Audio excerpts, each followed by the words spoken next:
Right. Now, am I audible enough?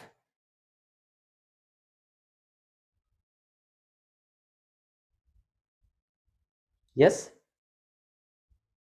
Okay. Very good morning to my dear students and respected teachers and the organizers. I hope that students are getting ready for the upcoming examination. So in this process, we thought of giving an assistance to the business and accounting studies paper. Therefore, I will be discussing the accounting part of that paper. And please remember, only the accounting part will be discussed today. And during this seminar, I expect to discuss some additional information which will be important and useful for the examination. Therefore, I kindly request my dear students to stay with us until the end of the seminar, and at the end, you can decide whether this seminar is effective or not. So at the end, you can give us your valuable feedbacks, which will be important to uh, uh, increase and enhance the future endeavors on the same theme. So we have given you a paper, and if you haven't downloaded the paper, I think that you have been given the link now using the chat box, so you can download the paper to your computer or the device. It's better if you have a printed copy of this paper, but if you don't have a printed copy, don't worry. Join with us with the seminar, and later on you can get a print.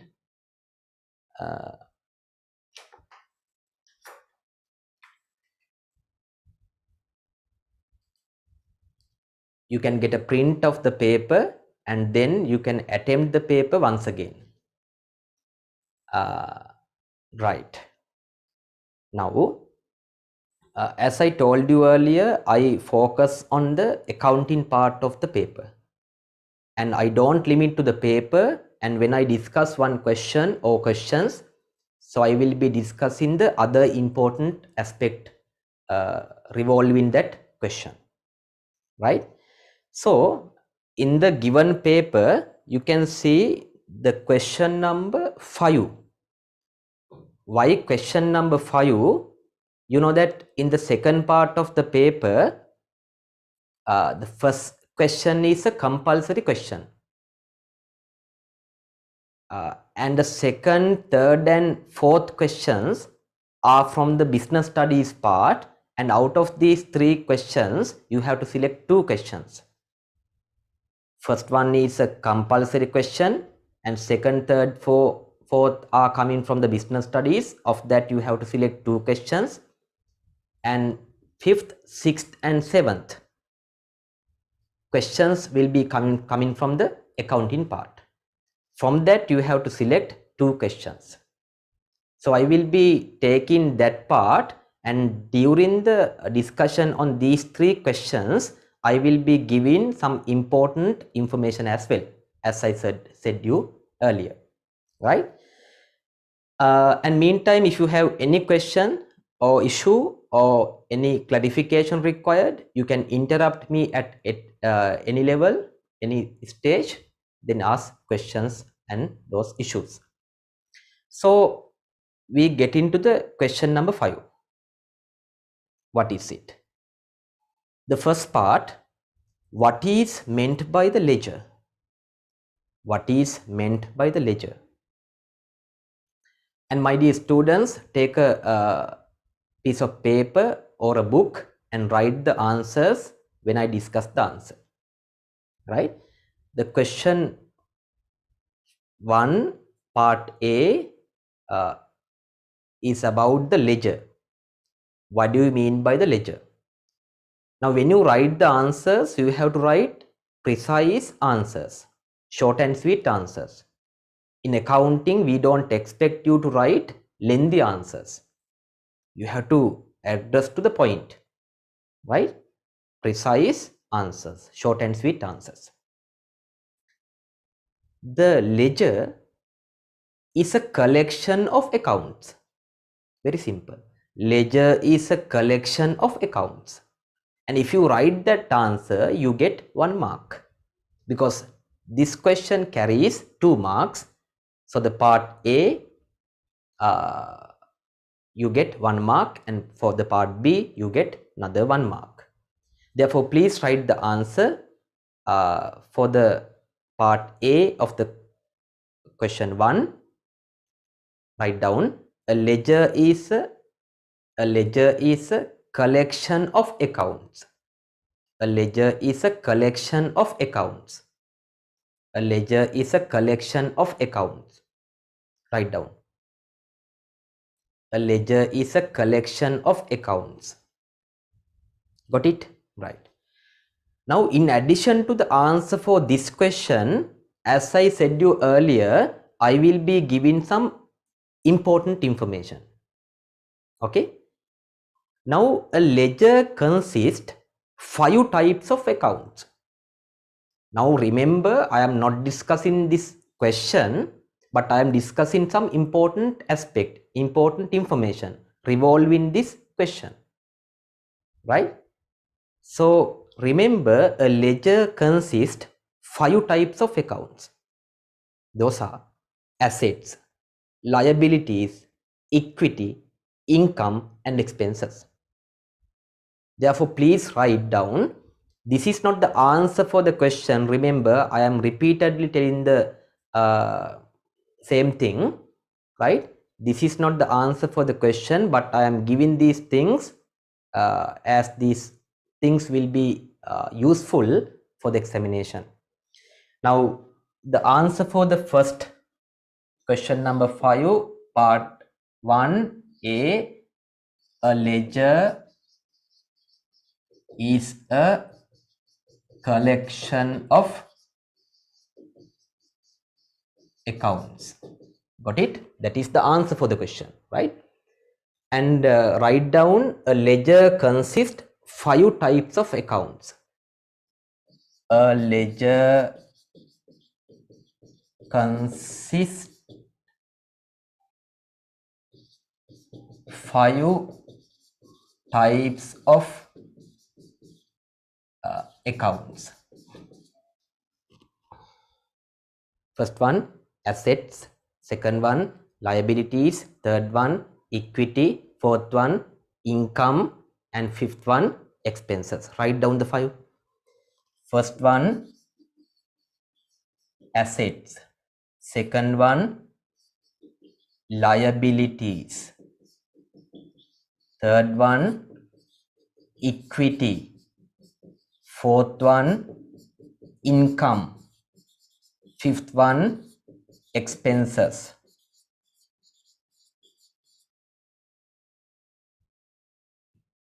Okay, assets, liabilities, equity, income, and expenses. Got it? Shall we give one example for each type? Repeatedly, I am telling the same thing. This is not the answer for the question, right? Answer is this. Answer is this.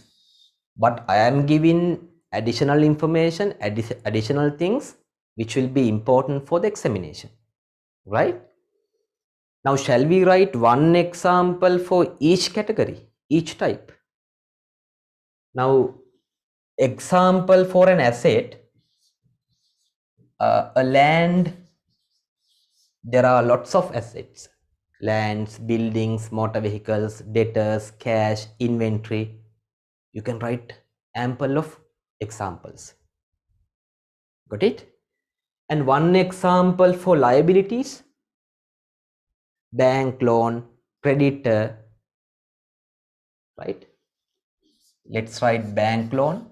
Write down bank loan.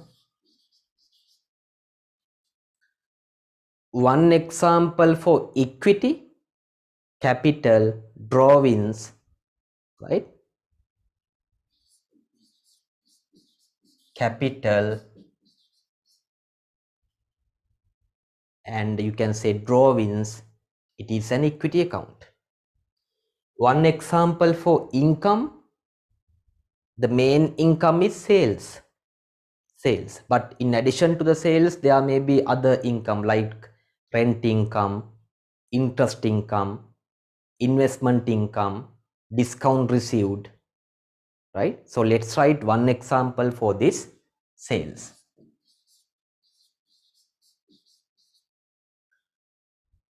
And one example for expenses, purchase, salaries, electricity, water, etc. etc. Say purchase.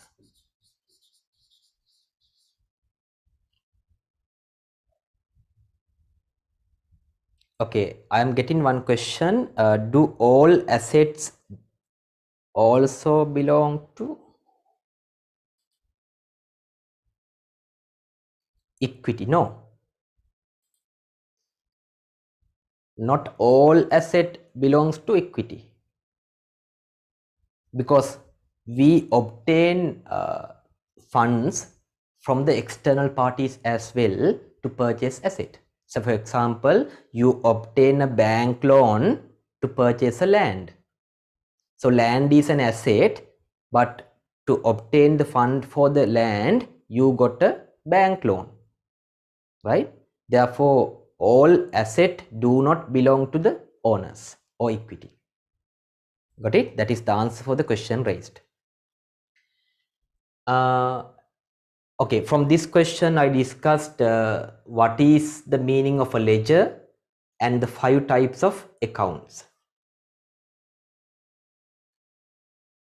Assets, liabilities, equity, income and expenses. And here also I am discussing the 5 double entry principles. 5 double entry principles. Now if you take these two together, assets and expenses, write down assets and expenses.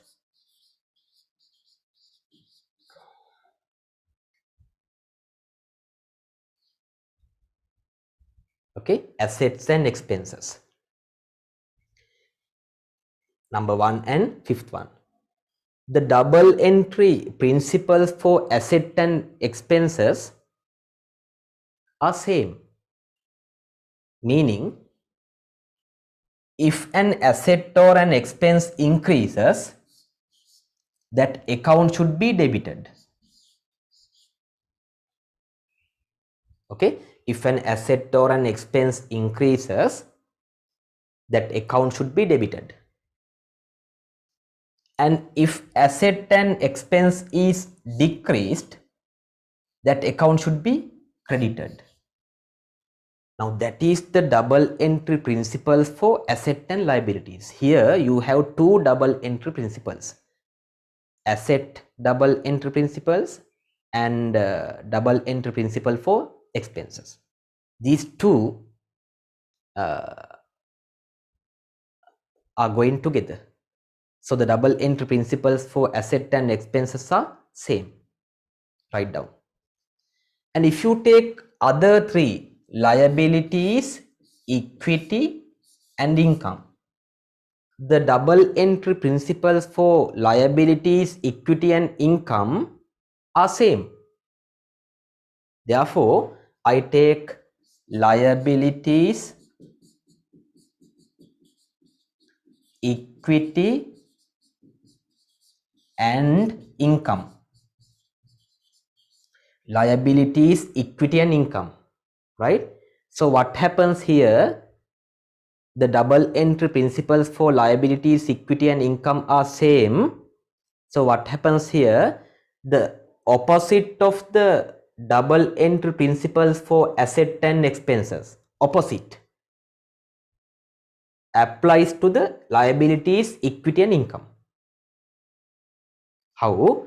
If a liability or an equity or an income increases, it is credited. If a liability or an equity or an income increases, that account is credited. right? And if a liability or an equity or an income decreases, that account is debited. And if you observe this diagram, you can see the double entry principles for liabilities, equity and income are completely opposite to the double entry principles for asset and expenses. And compare these two. Here increase debit, here increase credit. Here decrease credit, here decrease debit. Got it?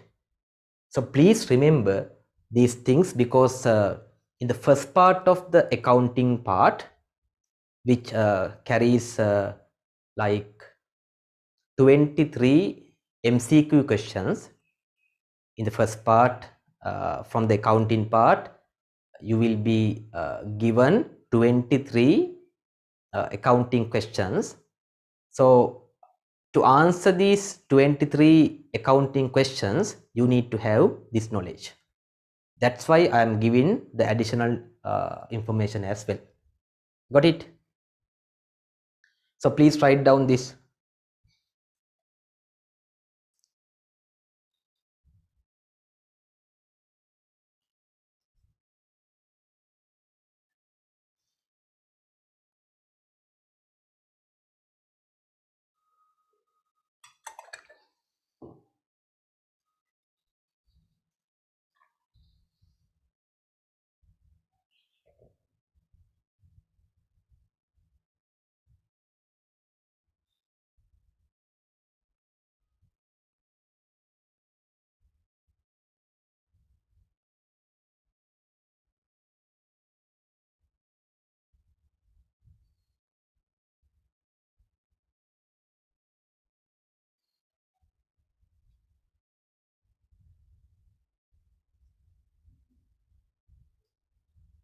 Right. Hope you have done. And if additional time is required, please let me know. Got it? And shall we do like this? And if you do have two color pens like black and blue, or like black and red, we can do like this. You can write the answer to the question using one color, like this. The answer to the question is, a ledger is a collection of accounts. That is the answer. Okay, so you can write the answer to the question in one color, and when I give the additional information, you can write them in a different color. Shall we do like that? Okay, right. And next one is, the next question is, look at that. State two elements of financial statements presented in the statement of profit or loss. Look at that. When you read the question, you have to read it very carefully, attentively, right? So two elements of financial statements. Now these five are also called as, these five means assets, liabilities, equity, income and expenses. These five are also called as elements of financial statements. Okay, these are called as elements of financial statements. I have seen in your papers like elements of accounting as well. Element of financial statements or elements of accounting, right? So you can write down like this, write a bracket like this, elements of financial statements or accounting, elements of financial statements and accounting, elements of financial statements, FS means financial statements or accounting. Assume that in this paper, the coming paper consists a question that write the elements of financial statements. Now you know what are the elements of financial statements or accounting. What are they? assets, liabilities, equity, income and expenses. Got it? Right. Now, of these elements, 3 elements go to the statement of financial position and remaining 2 elements go to the statement of profit or loss. Right? So shall we write it here? The second part of the question is asking what are the 2 elements of financial statements presented in the statement of profit or loss. Statement of profit or loss, it has income and expenses. Therefore the answer for the question is income and expenses. Income and expenses, that is the answer for the question.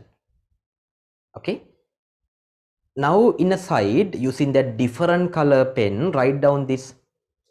We know that we have 5 elements. They are assets, liabilities, equity, income and expenses. Write down assets, liabilities, equity, income and expenses. Now we know these 2 elements go to the statement of profit or loss. Statement of profit or loss, income and expenses. Other 3, asset, liabilities and equity, they go to the statement of financial position. Right? Therefore, these 3 go to the statement of financial position. Got it? Write down in a side using a different color pen. This is the answer for the question, but I am giving additional information then and there. Right? So you need to write the additional information as well, because you are getting preparing for the upcoming examination.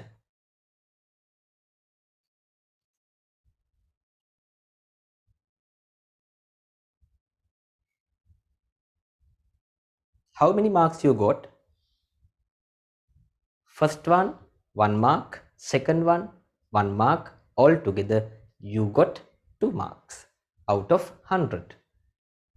Okay. So one by one, you can gain marks. Then it will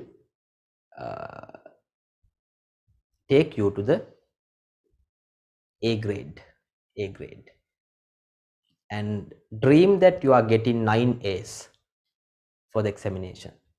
And dream that how your parents will be happy at the time the result releases. And dream that how your relatives, friends will be happy. Right? So if you want to have that dream as a realistic one, you have to work from today. Got it? Right.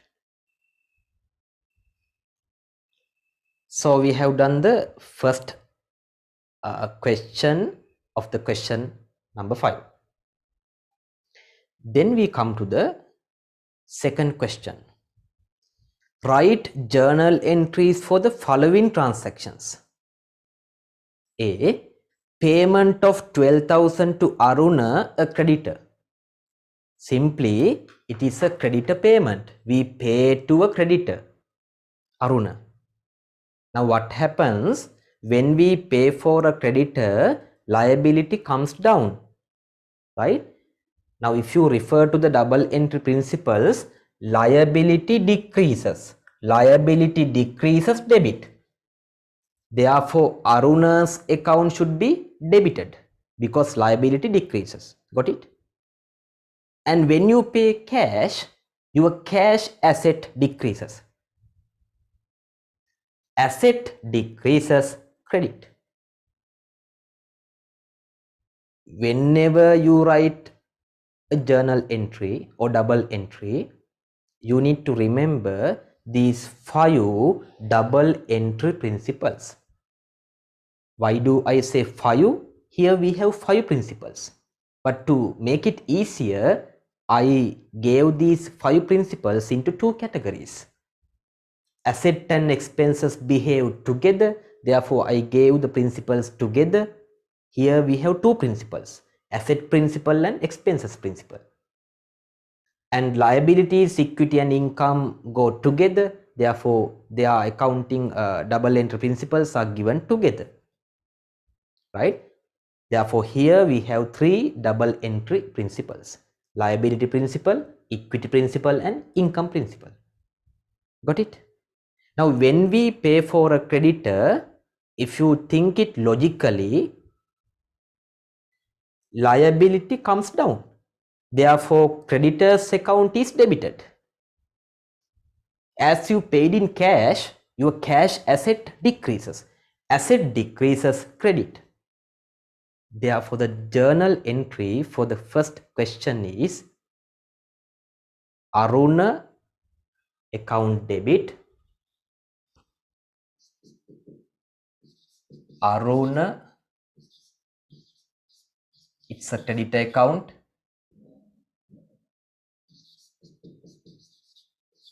Debit 12,000. Cash credit 12,000. That is the answer. Aruna or the creditor debit 12,000 as the liability decreases. Cash credit 12,000 as the asset decreases. And remember, this transaction does not impact to the equity. This transaction does not impact to the equity, right? Cash is an asset, creditor is a liability. And take the different color pen. This does not impact to the equity. Write down like this. This transaction does not impact to the equity. That is something additional, right? You need to write the additional things in a different color pen. Answer for the question is this, but I am giving the additional information then and there. You need to write the additional information in a different color. Got it? This transaction does not impact to the equity.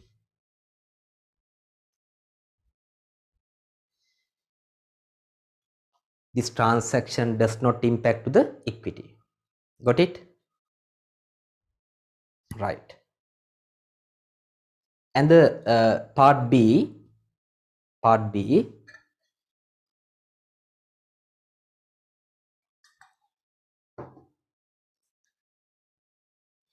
the owner transferred rupees 60,000 worth of his owned furniture to the business. Owner transferred rupees 60,000 worth of his owned furniture to the business.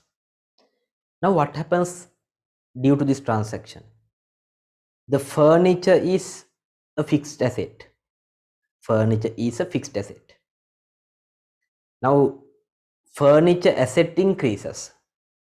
Asset increases, debit. Therefore,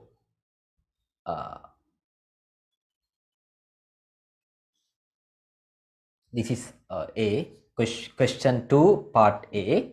Question 2 part B. Furniture account debit. Furniture account debit 60,000. Why did I debit furniture account? Asset increases. When the owner transferred 60,000 worth of furniture to the business, the asset of the business will be increased. Asset increases, debit, therefore furniture account is debited. But we did not pay cash from the business. This belongs to the owner. if you look at the transaction once again carefully, the owner transferred 60,000 worth of his own furniture to the business. Now what happens when the owner transfers one of his property, one of his personal assets, right? What happens? His equity or the capital will be increased. Capital will be increased. Capital is an equity, right? Equity increase, credit. Therefore, capital account credit 60,000. That is the answer. Capital account credit 60,000. And if you look at this transaction does not impact to the liabilities. Look at that. Does not impact to the liabilities. Shall we write in a new shall we write this using a different color pen? This transaction does not impact to the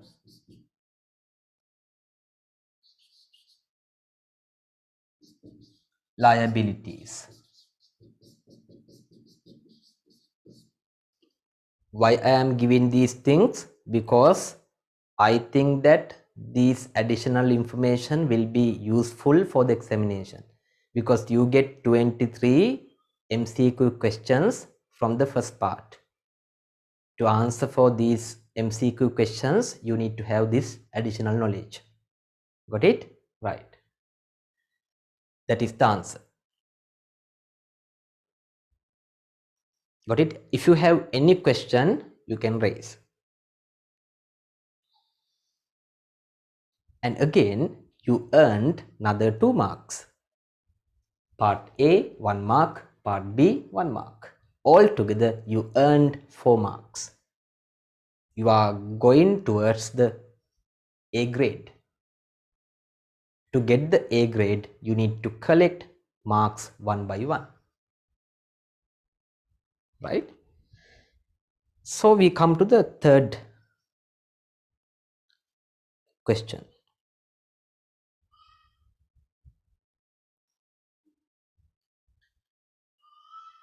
Third question.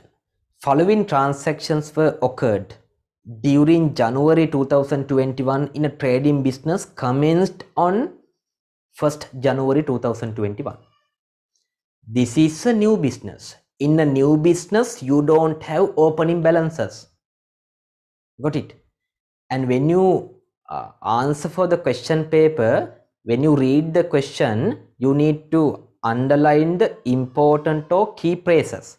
Now here, one of the key phrases in this question is commenced on 1st January 2021. If the business commenced on the 1st January 2021, there is no opening balances for this question. Got it? And we have been given 5 transactions. Requirement. Record above transactions in the accounting equation, and within the brackets it says use the format given below to answer the question. So you need to write down the format. Please write down this format.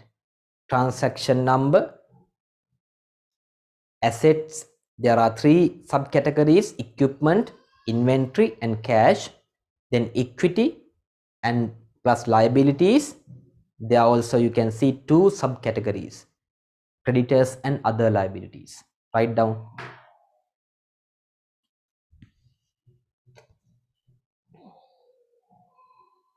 Transaction number, this is part 3.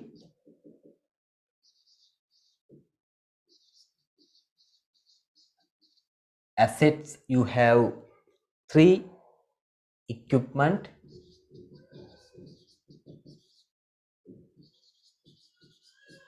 then you have inventory,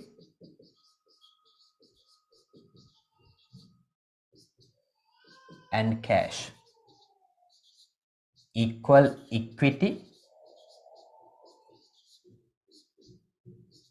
liabilities. There are two liabilities, creditors and other liabilities.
If you have finished writing the format, please let me know.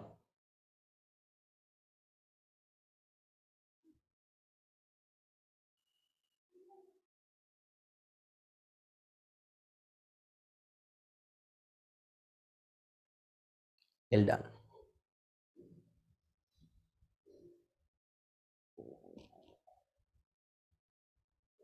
Very good.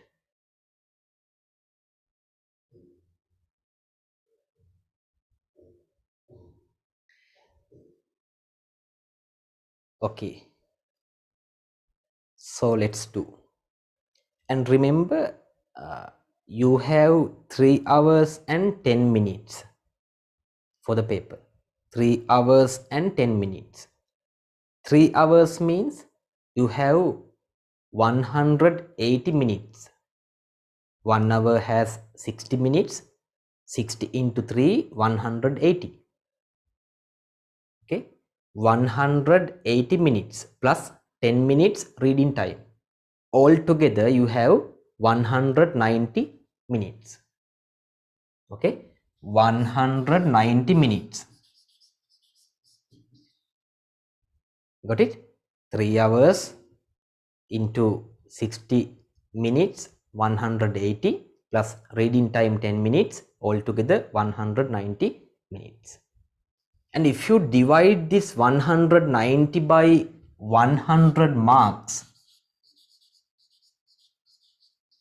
because you get 100 marks for the examination paper, right? For 1 mark, you can maximally spend 1.9 minutes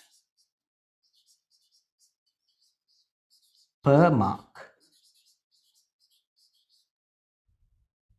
If you want, you can write it in a side, in a corner.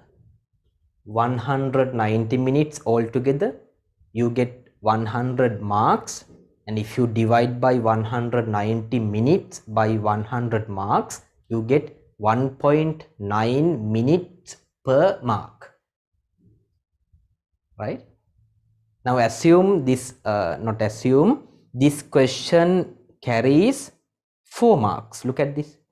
This question carries 4 marks, right? So maximally you can spend 1.9 into 4. 1.9 into 4. 1.9 minutes per mark. That into 4 marks, it is 7.2. Within 7 minutes, you have to answer for this question. Within 7 minutes, whether you like it or not, you have to answer for the question. Got it?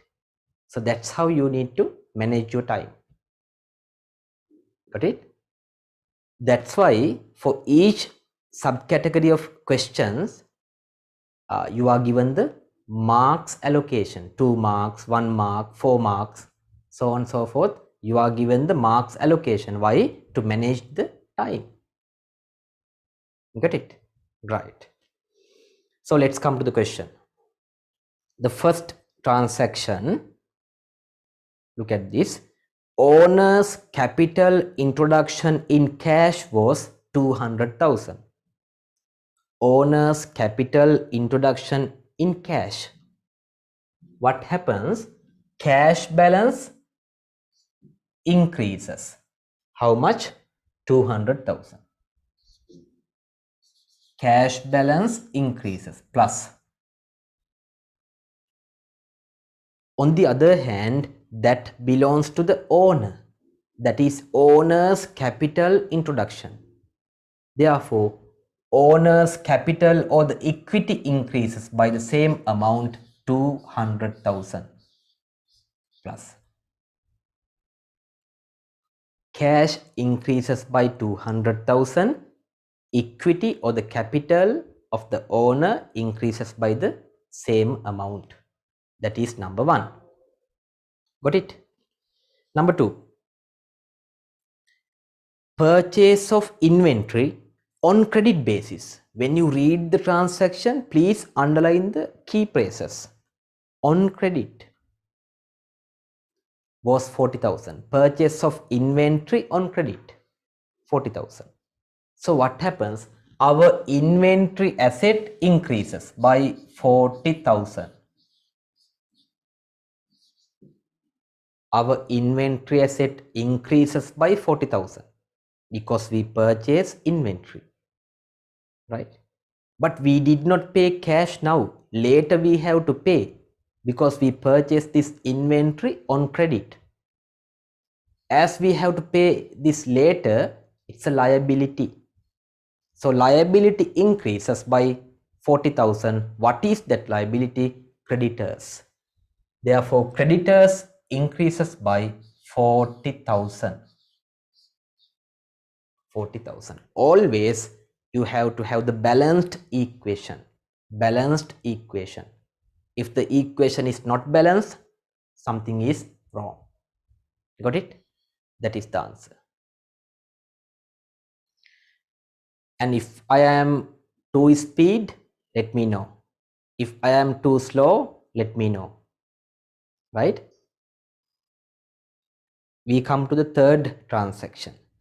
Purchase of equipment for use in the business on credit basis was rupees 80,000. Look at that transaction. Purchase of equipment for use in the business. So that is a fixed asset. And also it has been purchased on credit basis.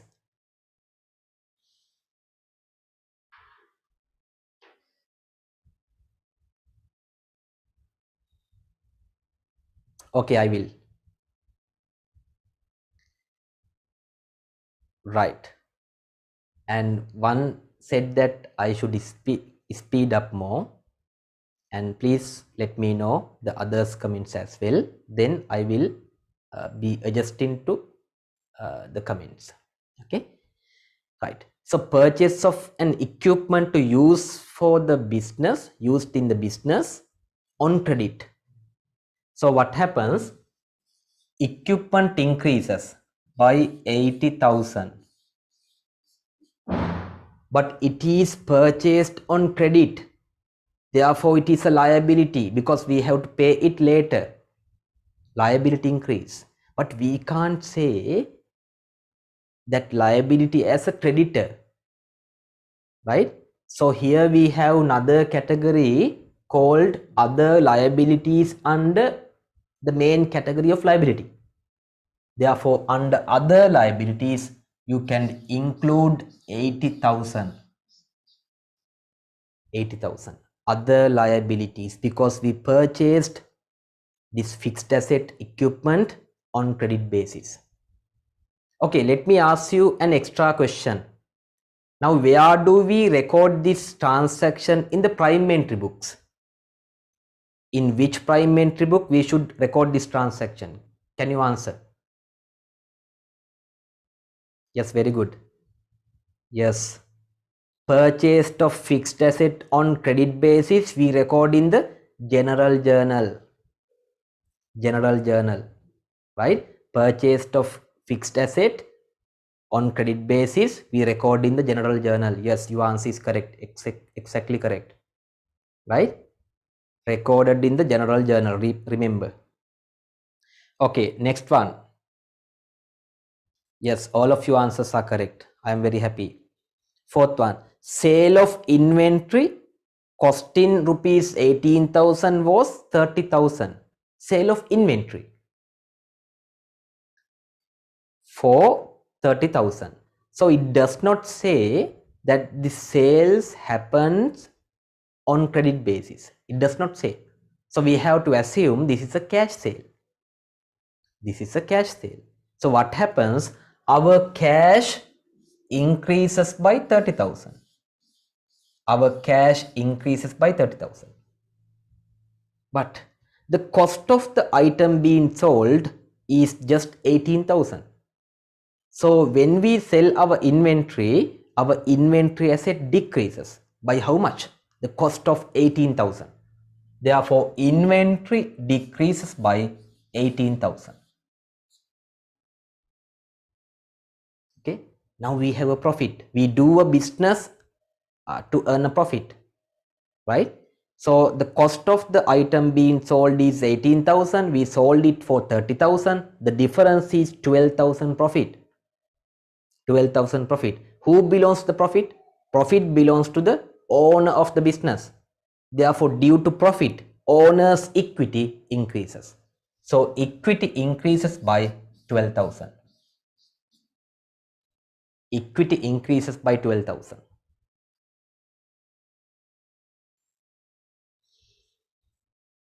Yes, one question says that can't we include this 80,000 under the creditors? In this question, no, because there is a separate column for other liabilities. Now, usually creditors are used for to record the purchase of inventory on credit. Purchase of inventory on credit, right? So these suppliers will be called as creditors.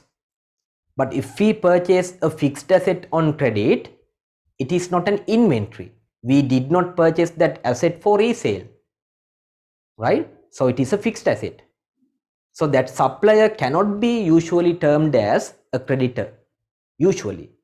So in this particular question, you can see a separate column for other liabilities, right? So you have to write that 80,000 under the other liabilities. But in the absence of that column in the question paper, in the absence of that column in the question paper, you may have to include that 80,000 in the creditors column.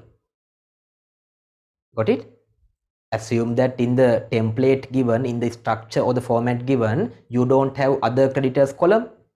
So there should be somewhere to record that. So in that case, you can include that 80,000 to the creditors column. But in this particular question, there is a separate column for other creditors. Got it? So you need to write that 80,000 purchase of equipment on credit under that column. I hope that I answered that question. Where did I stop? Fifth one. Settlement of a creditor's balance. Look at that. Settlement of a creditor's balance of rupees 12,000 under 1,000 discount. The creditor's balance is 12,000, but it was settled under 1,000 discount.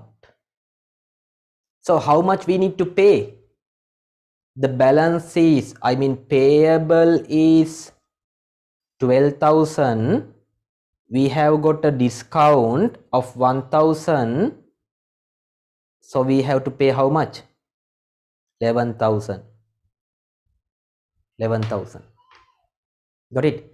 We have to pay 12,000 to the creditor, but when we pay, we have received 1000 discount, so we need to pay 11,000 to settle this 12,000 balance.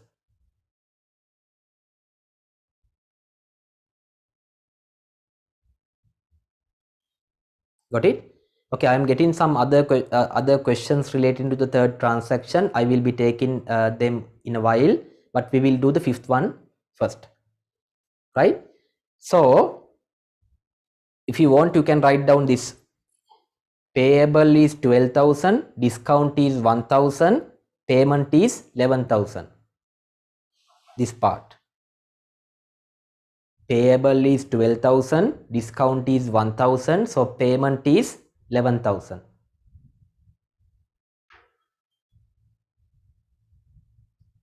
Got it?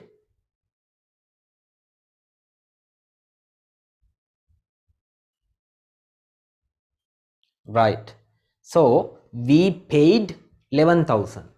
Therefore, what happens? Our cash balance comes down by 11,000. Cash decreases by 11,000. On the other hand, discount received is an income. Discount received, we received the discount. That is an income, right? Due to income, equity increases. Due to income, equity increases. Therefore, equity increases by 1,000 discount received. Anyway, we settled the creditors balance of 12,000. So when we settle the creditors balance of 12,000, creditors liability comes down by 12,000.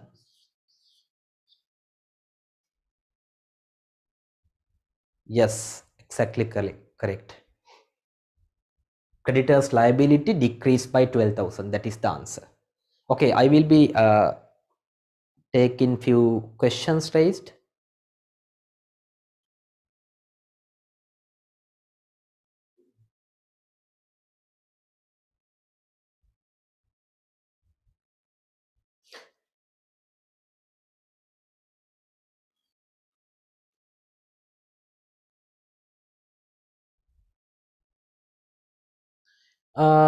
One question is in the third transaction, the equipment is purchased for the use in the business. So one question has been raised, can't we include that in the capital or equity? No. On one side, the asset of the business increases, that is equipment. Not equipment, which one? Yeah, equipment, right? Equipment, because the business's assets will be increased when we purchase an equipment, right? On the other hand, we purchased it on credit basis, so we included that in the other liabilities. Another question has been raised, how do we write the format of this? Now remember, if you are given the format in the question paper, you have to use that format. Don't change the format. Okay. Now in this question paper, I have given you the format. So you have to use the given format. Don't change it.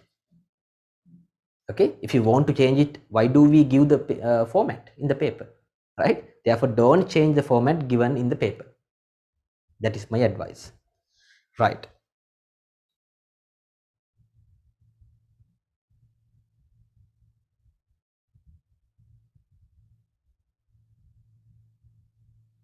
Yeah, there are.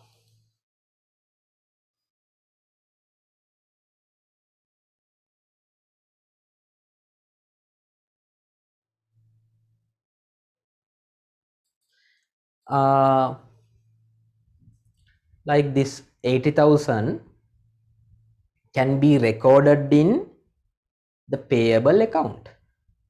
Payable account. Say for example, if you purchase this equipment from ABC company, right? ABC company, you can credit to the ABC company account, right? You can credit that to the ABC company account, right? So I hope that I answered for the questions raised. Part B,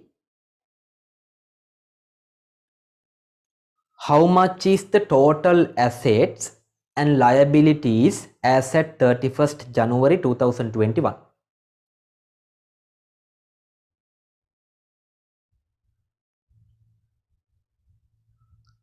Yes, we have to take the closing balances. We have to take the closing balances, because if we don't close in balances, we can't take the total asset and total liabilities, right? So take the closing balances from each column quickly. Equipment balance is 80,000, inventory 40,000 plus 18,000 minus, therefore it is 22,000 plus. Please check my answers. Cash 200,000, 230,000 minus 11,000 means 219,000. Equity 200,000, 12,000 and 1,000, 213,000. Creditors 40,000 minus 12,000, 28,000. Let me erase this part.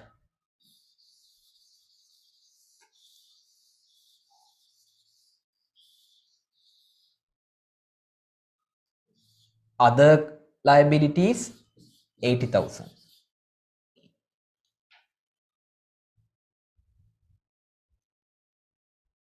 Are my answers correct?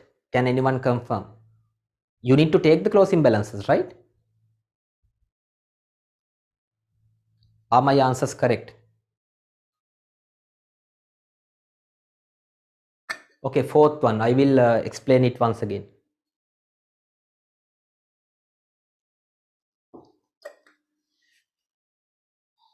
Okay, quickly I will explain the fourth one once again, because there is a request to do so. Fourth one, sale of inventory costing 18,000 was 30,000. We sold inventory for 30,000. It does not say about the credit basis. So we have to assume the sales transaction happens on cash basis. So we sold inventory for customers for 30,000. So we get cash 30,000. Cash increases by 30,000, right? But we have sold inventory. When we sell inventory, we have to give the inventory to the customer.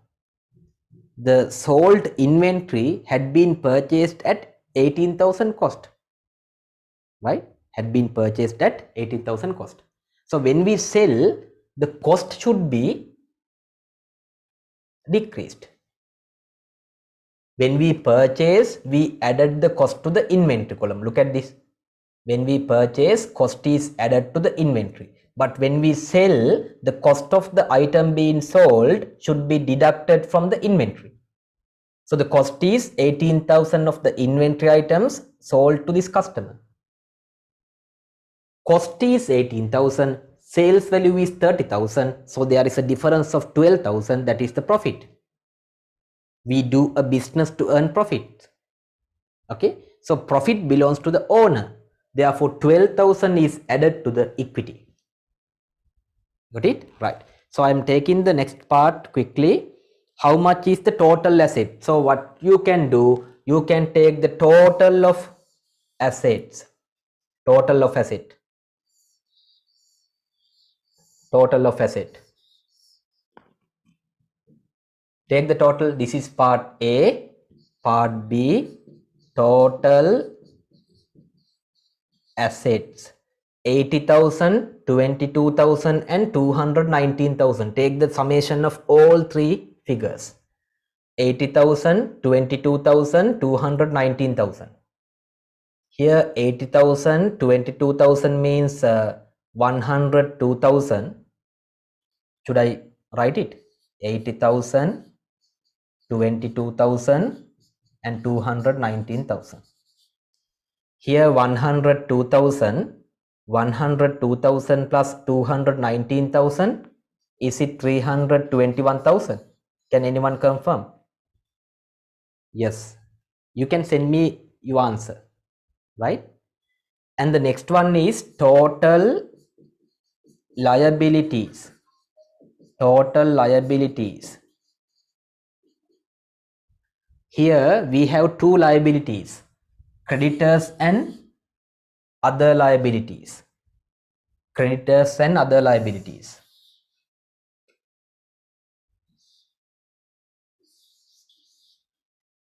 So summation of these two figures is the answer for the total liabilities. 28,000 plus 80,000, it is 180,000. 180,000, yes.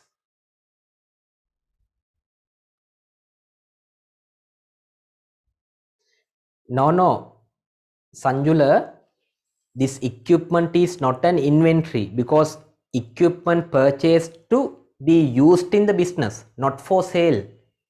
So if we purchase an asset to be used in the business, it is not an inventory. Inventories are purchased for the purpose of reselling. Okay. So if you purchase an equipment or machinery or furniture, whatever asset to be used in the business, they are not inventory, they are fixed asset. Got it? Now this is the answer. So you earned 4 marks. 4 marks.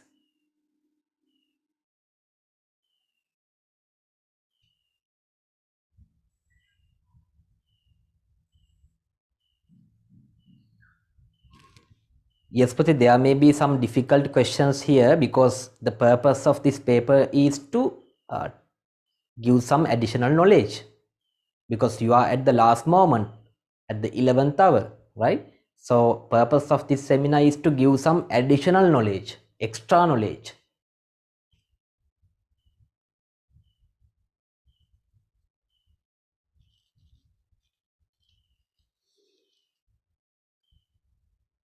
Right. Next we go to the part number 4.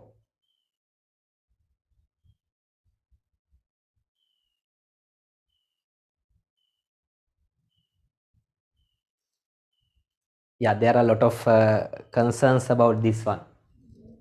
Other liabilities. If the paper doesn't give a format to be followed, you can have your own format. In this case, correctly, if you write it correctly, you need to have other liabilities column. But don't worry, if you include that 80,000 to the creditors, you will be given marks for the examination. Okay, don't worry. That is not that big problem. Okay, don't worry. Usually the format is given, isn't it? If you look at the past papers, the format is given to you, right? Therefore, no need to worry. So we come to the last part of the question, which carries again 4 marks. What does it say? Following a few transactions occurred in Gihan's bookshop during the month of May 2021. We have been given 4 transactions: 10th of May, 12th of May, 21st of May, 26th of May. The requirement: prepare the sales journal for May 2021. When you read the question, you may underline the key phrase sales journal. And post. Post means record. Similar word for this is record. Record. Post means record. Record the transactions of sales journal to the ledger accounts. Okay. Our focus is on the sales journal. Sales journal. And remember, the last part of the question number 5 is coming from the prime entry books. Prime entry books. Now, how many prime entry books in your syllabus? according to your syllabus, how many prime entry books? 6.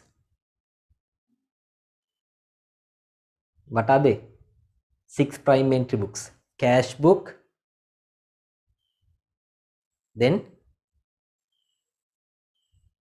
petty cash book, okay. Bank account or bank book, general journal, sales journal, other one purchase journal.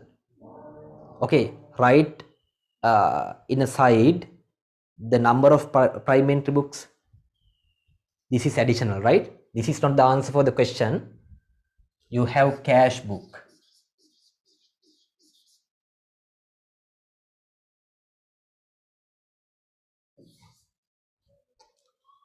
This is additional to the question part 4. Write down this prime entry book. Another name for prime entry book is journal. Journal. You have cash book and bank account, then sales journal, sorry, before that petty cash book, petty cash book, fourth one sales journal, fifth one purchase journal,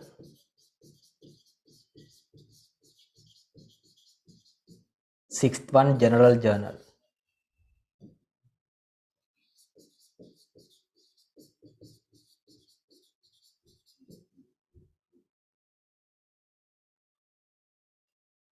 These are the 6 prime entry books for your syllabus.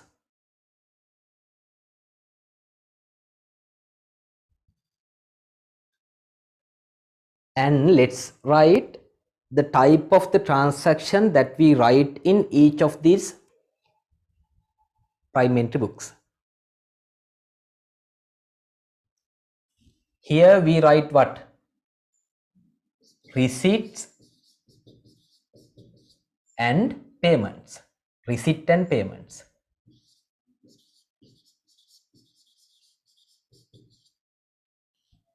Receipt and payments.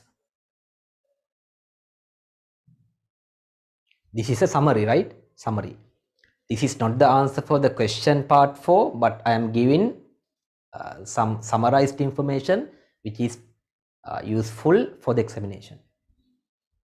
And you know that for each prime entry book or the journal, you have a source document. Source document.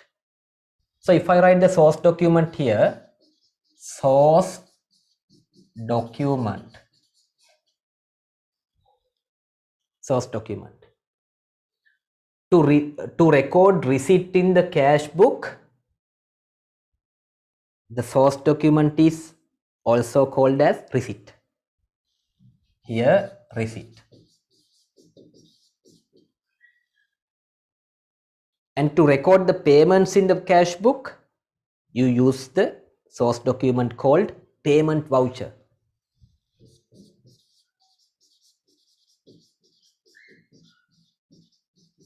Payment voucher. In the bank account, you write the receipt to the bank and payments made by check, isn't it? In the bank account, you write or you record receipt to the bank account, bank current account, and payments made by checks, right? Therefore, here we write again receipts and payments to the bank account. To the bank account.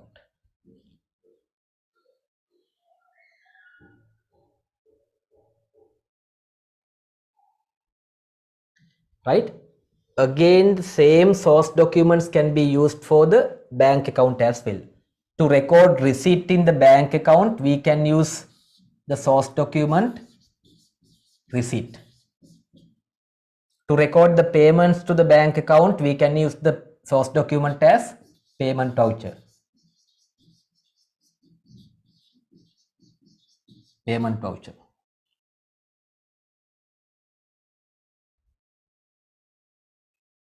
You can write down this summary in a corner, in a side.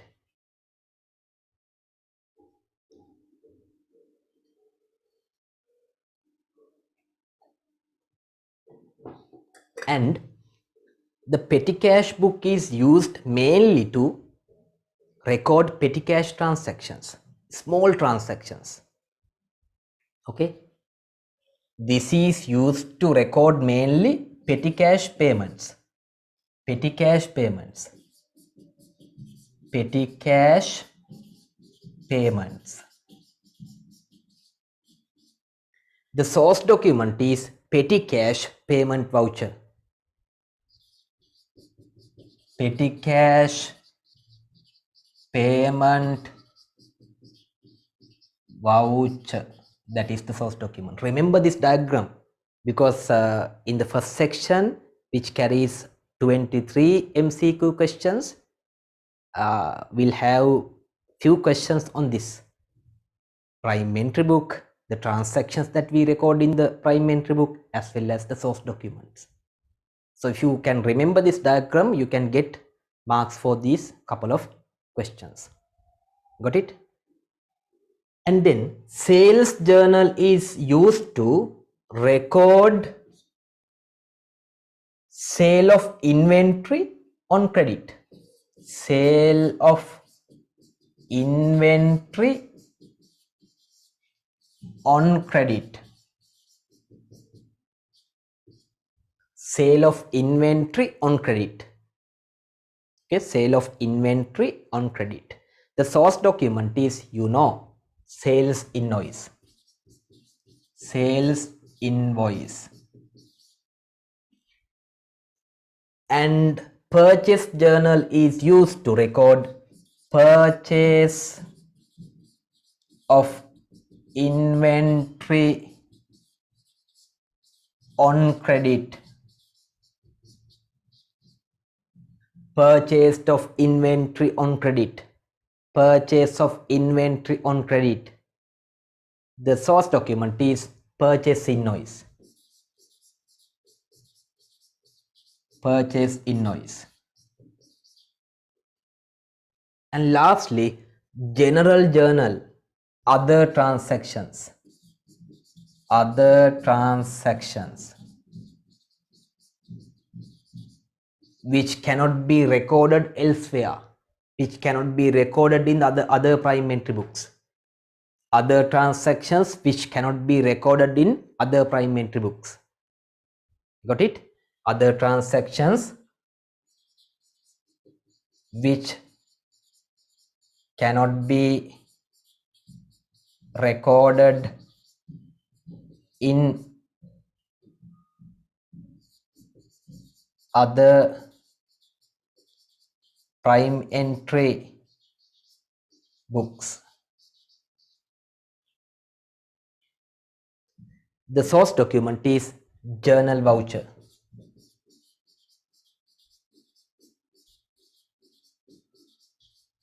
Journal voucher. And meantime, can you please give me a couple of transactions that are recorded in the general journal? Can anyone or can a few of you provide a couple of transactions that are recorded in the general journal? Okay, others can write down this, and even you can take a screenshot.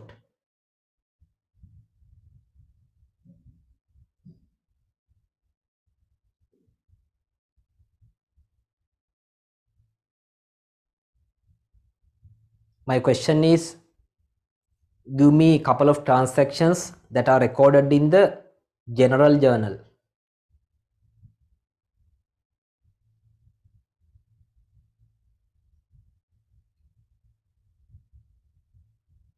Yes, I am getting answers. I don't say the names of you, but I am getting answers. Very good. Very good.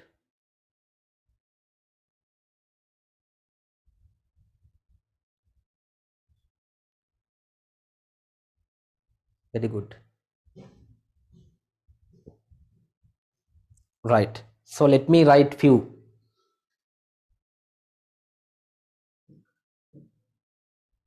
transactions that are being recorded in the general journal. First one is adjusting entries. Adjusting entries, such as depreciation, inventory drawings, etc. etc. Number two, correction of errors. Correction of errors. Number three, purchase or sale of fixed asset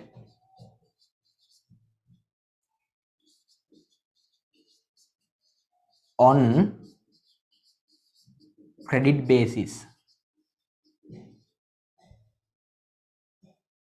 Write down this as well.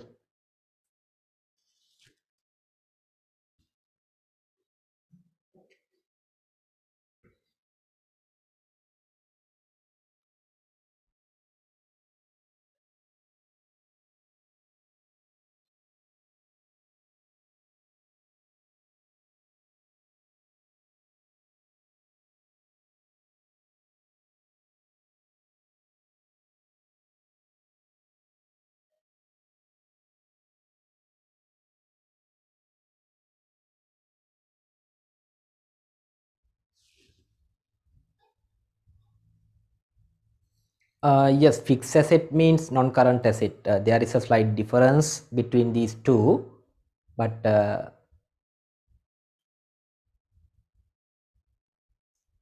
at your level you can say non-current asset, doesn't matter.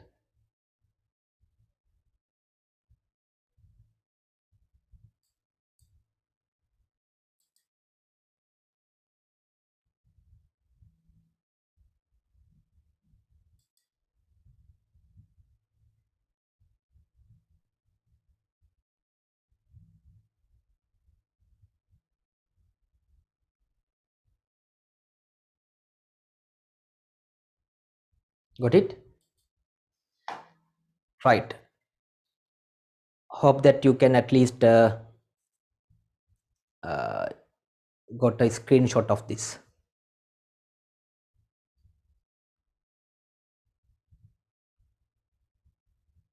Right. Now here fixed asset can be termed as non-current asset at your level, doesn't matter. And remember, the fourth part of the question 5 are usually coming from the prime entry books. That's why I gave you the summary. Now let's go to the question, right? Now this time, I mean in this paper, the question focuses on the sales journal. Sales journal. Now you know what do we record in the sales journal. In the sales journal, we record sale of inventory on credit. Sale of inventory on credit. Got it? Right. So having this in your mind, let's begin the part 4. Prepare the sales journal and post or record transactions of sales journal to the ledger accounts. So let's prepare a format for the sales journal.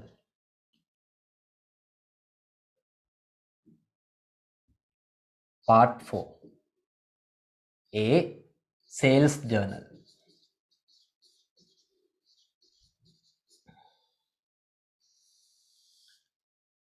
We have to have the date column, then sales invoice number,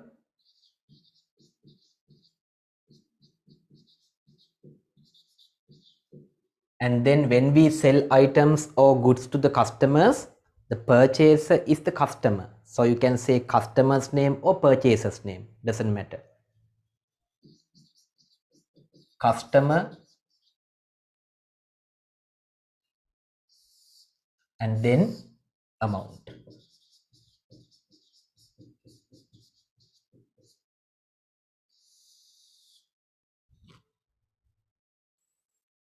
Date, sales invoice number, customer and amount.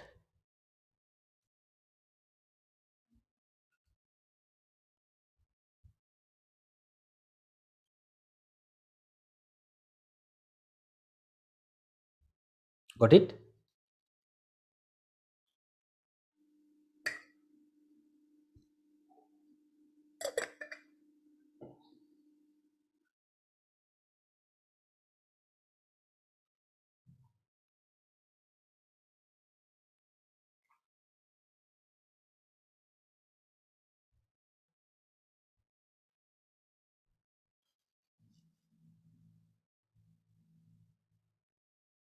Yes. Drawings of inventory. There is a question. Drawings of inventory made by the owner is recorded in the general journal. But cash drawings are recorded in the cash book because it is cash drawing, right? So cash drawings are recorded in the cash book, but inventory drawings are recorded in the general journal. That is the answer for the question. Right. So we come to the question.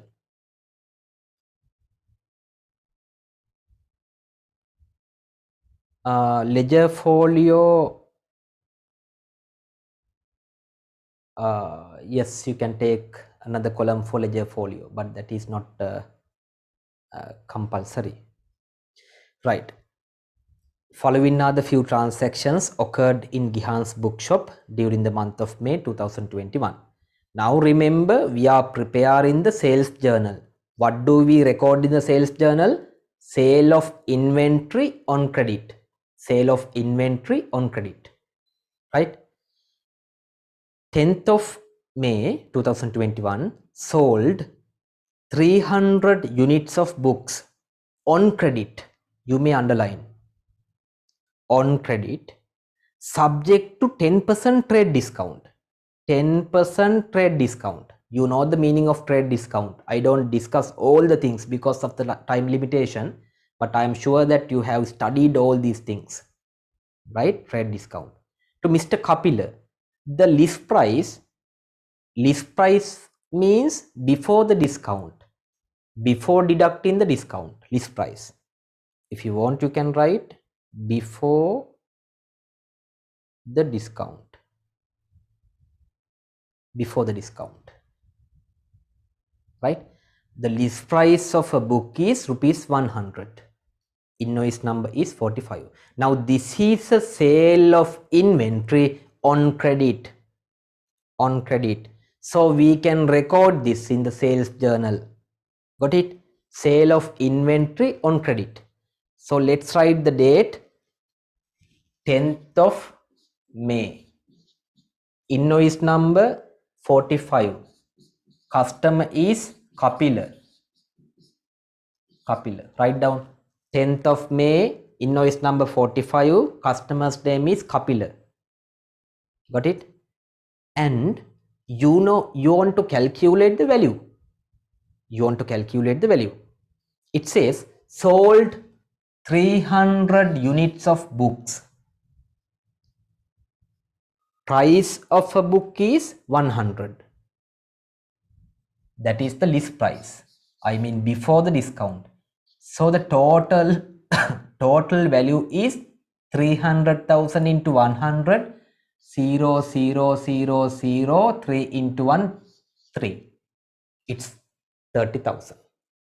Write the figure in a side. 300 units at 100 per book. The total value is 30,000. But when we sell, we have given 10% trade discount. right? So you have to deduct or subtract 10% what? Trade discount. Trade discount. I think that you can, or you know the basic mathematics because you have a subject called mathematics, maybe your favorite subject.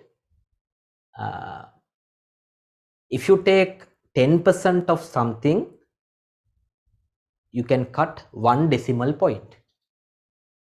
In other words, if you take 30,000 into 10%, you can cut last zero and the amount is 3,000.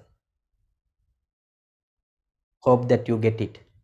30,000 into 10% is 3,000, right?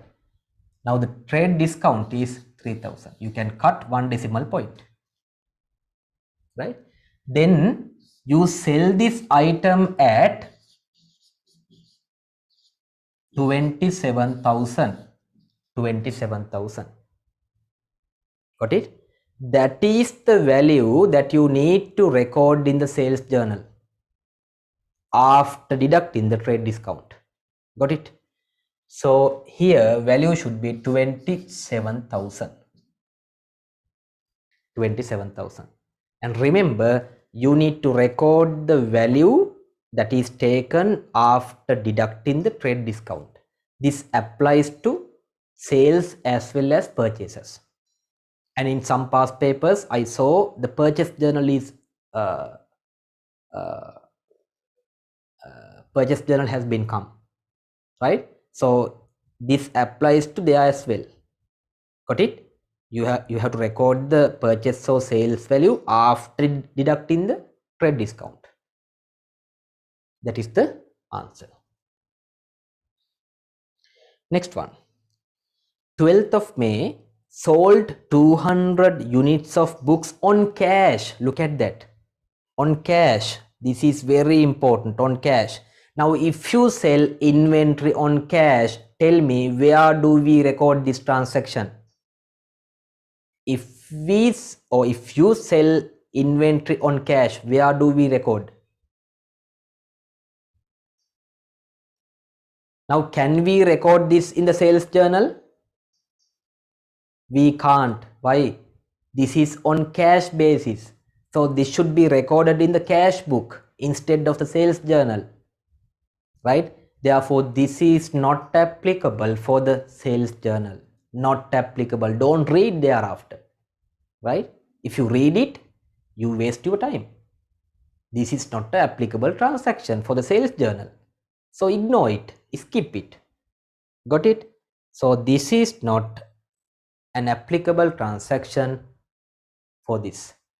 And you can have a clue how. Here, look at this, invoice number is given, but if you look at the source document number, it is payment voucher number. So you see a difference of the source document number, right? So there is a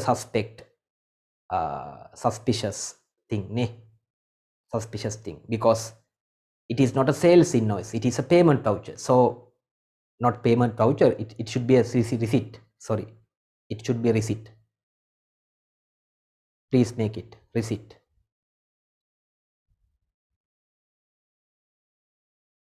Because it is a cash sale. And please make it as a receipt. That doesn't impact to the question, but to make the question complete and accurate, please make it as receipt. Receipt number 66. That is not anyway applicable to the sales journal. To the sales journal, right? We come to the next one.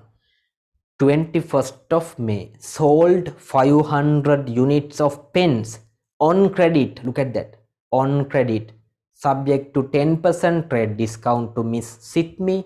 The list price of a pen is rupees 20 rupees. Invoice number 46. Now tell me, can we record this transaction in the sales journal? Can or can't? Quickly. Can we record this transaction in the sales journal? Can, because this is sale of inventory on credit. So quickly get the figure. Quickly get the figure. Okay, very interesting question. If you are given the cash discount at this point, now say for example, very good question, right? Now we do credit sales of 27,000 to Mr. Kapila. Please listen everyone, right? So in the first transaction, we do 27,000 credit sales to Mr. Kapila, right? And by the time we sell this item, assume that we say, if you pay, if you, in the sense, if Kapila pays, listen to this, if Kapila pays within say 10 days, 2% discount is given. 2% discount is given.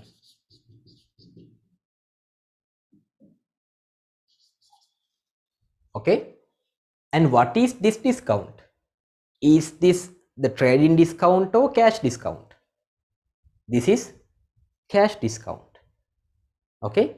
Now that cash discount is given upon the payment in our side upon the receipt, right? Therefore, that does not impact to the sales journal. Got it? That does not impact to the sales journal.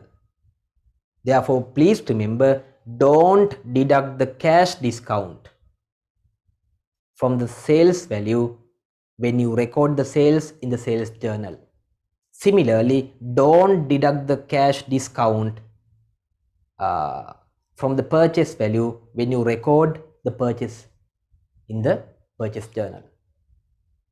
Only the trade discount. That is a very good question, right? This applies, or this is applicable when the receipt or the payment is made. Receipt and payments are recorded where? In the cash book. Therefore, cash discount are applicable to the cash book or even bank account. Got it? So cash discount do not applicable to the sales or purchases journals. Got it?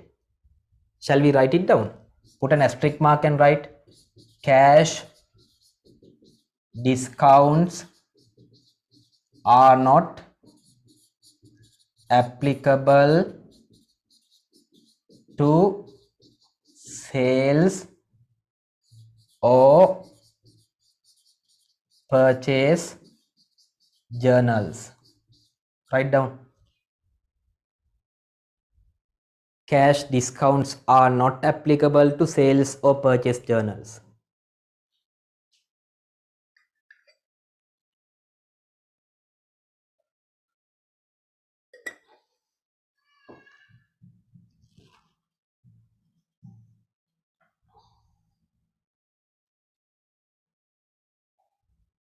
Trade discount is not an expense. We can't say it is an expense or an income, right? Trade discount is not an expense.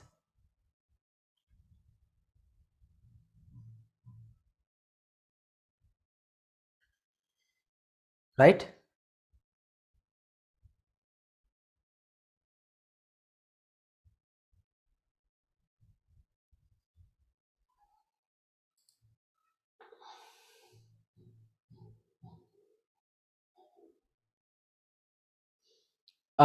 Yes, in addition to the source documents given for the bank account as receipt and payment voucher, you can have other source documents to the bank account, right? Now the basic source documents to the bank account is, as I given you earlier, receipt and payment vouchers. But in addition to the receipt and payment vouchers to the bank account, there may be other source documents like counterfoil of the checkbook, and even the checkbook, bank statement, other notifications sent by the bank, all can be taken as the source documents, but the main source documents are receipt and payment vouchers. Right.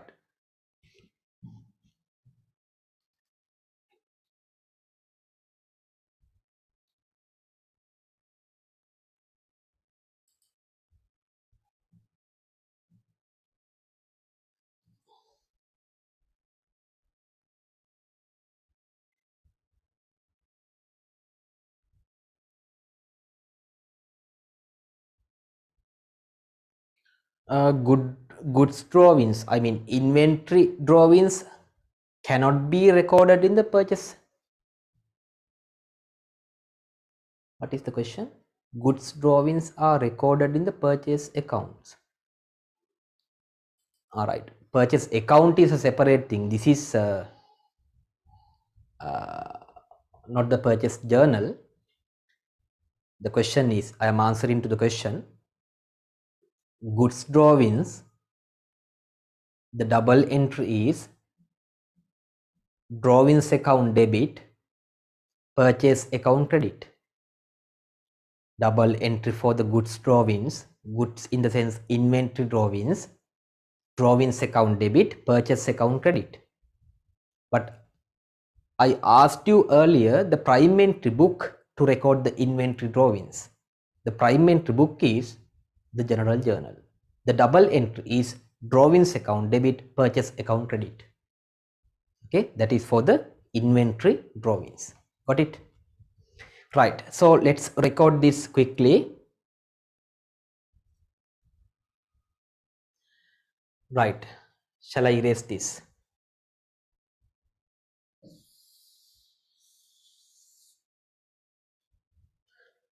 Now, third one is also a sale of inventory on credit. So we can record it in the sales journal. Sold 500 units of pens on credit subject to 10% trade discount to Miss Sitme. The list price of a pen is 20 rupees. Invoice number 46. So we'll record this quickly. That is 21st of May.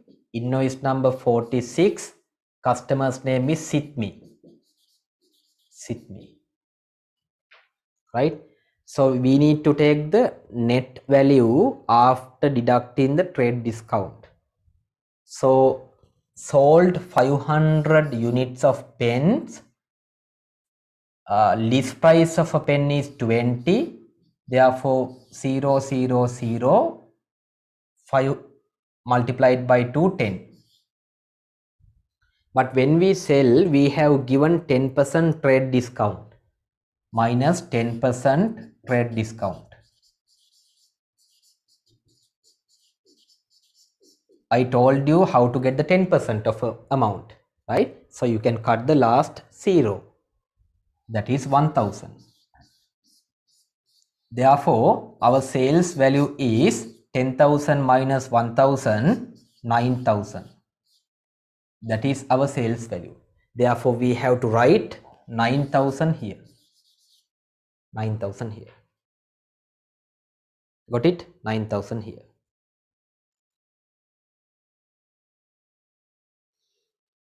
Right. If I come to the last transaction, look at that. Sold a bookshelf. Bookshelf is a book rack that had been used in the business. So obviously it is a fixed asset, non-current asset. For 35,000 on credit. Now what is this? Now this is a credit sale, but this is not the inventory credit sale. Okay, this is not an inventory credit sale. What is this? This is a fixed asset sold on credit basis. Yes, where do we record this? This is recorded in the general journal.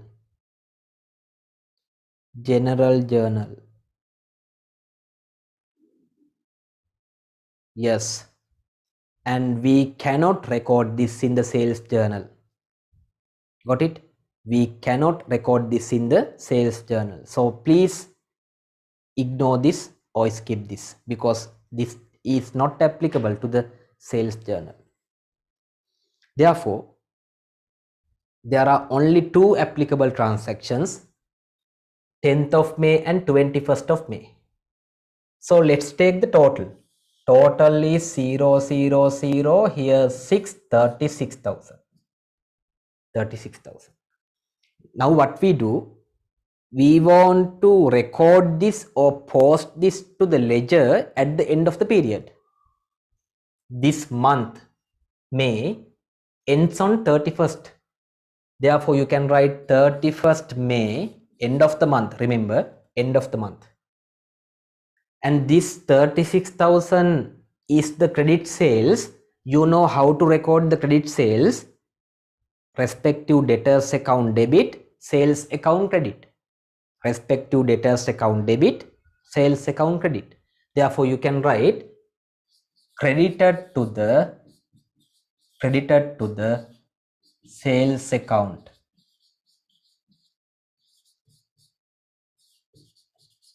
Credited to the sales account. Write down.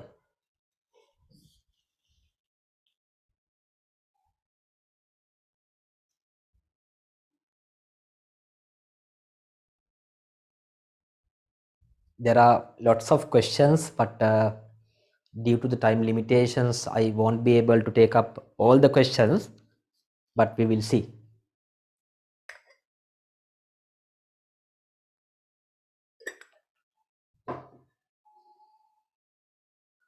Complete this. No, we can't debit to the sales account. Sales is an income account. You know the double entry principles for income. Income increase credit. Income increase credit.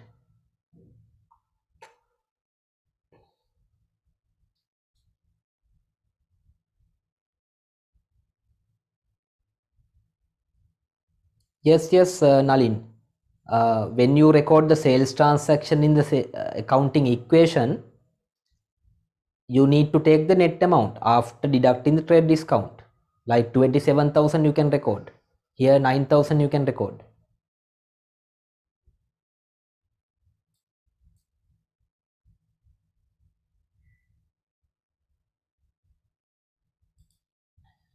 Right. You know how to record the credit sales, right? Respective debtors account debit, because debtors value is increased, right? Asset increases debit. Therefore, we need to have two accounts. One is for Kapila, and one for Sitmi. And also we have to have sales account.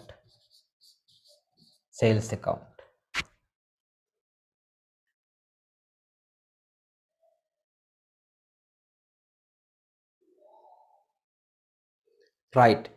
The debtors account should be debited because an asset increases because of the credit sales. So Kapila's account should be debited 10th of May. We can say sales, the opposite account's name, 27,000.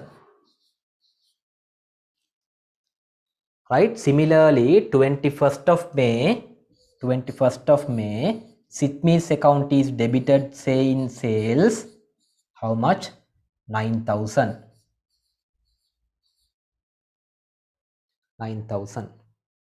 And sales account is credited when? End of the period, 31st May.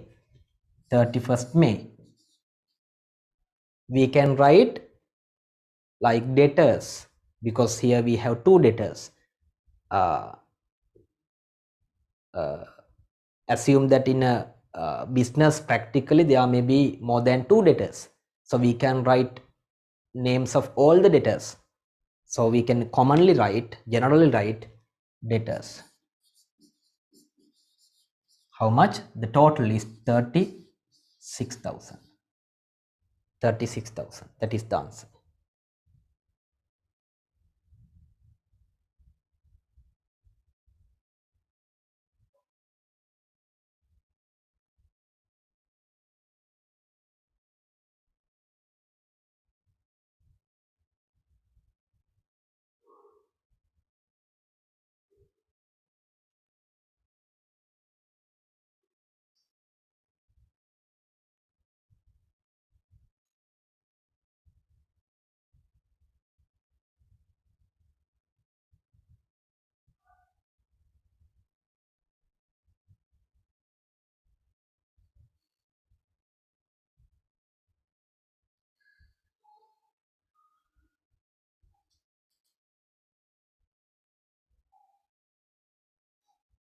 No, actually I couldn't tell that. Sorry. Here you have to have the full format: date, description, folio, amount. Date, description, folio, amount. Please. I was thinking to say that, but forgot it. Date, description, folio, amount. Date, description, folio, amount. Date, description, folio, amount. Date, description, folio, amount. Please, Pute, please. Full format is required. I forgot it. Sorry. You know the full format of an account, isn't it?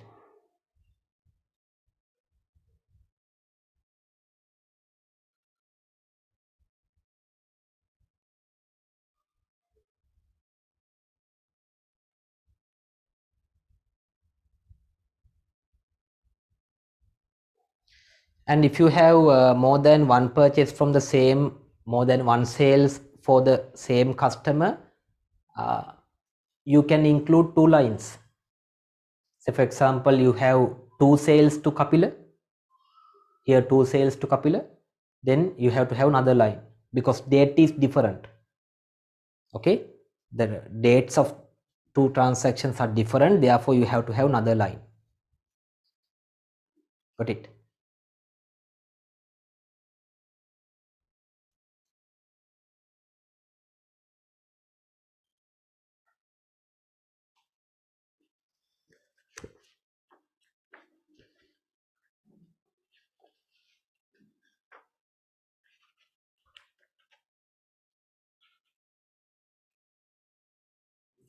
No need to balance the accounts because only one transaction and no need to balance. And remember, you need to follow the full structure of the ledger account. Please remember, you know the full structure of an account: date, description, folio, and amount. This is debit side, and in the credit side as well: date, description, folio, amount. Right?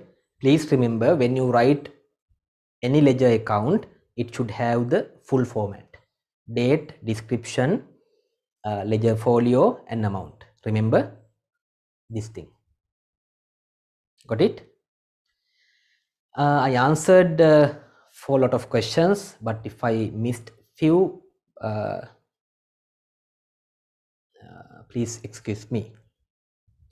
Right, so we have done the first question of the paper. Though it took considerable time, we discussed a lot of things around to that question, right? That's why it took a considerable time, but don't worry, you have some knowledge on the question and the surrounding things. Right, what next? Next one.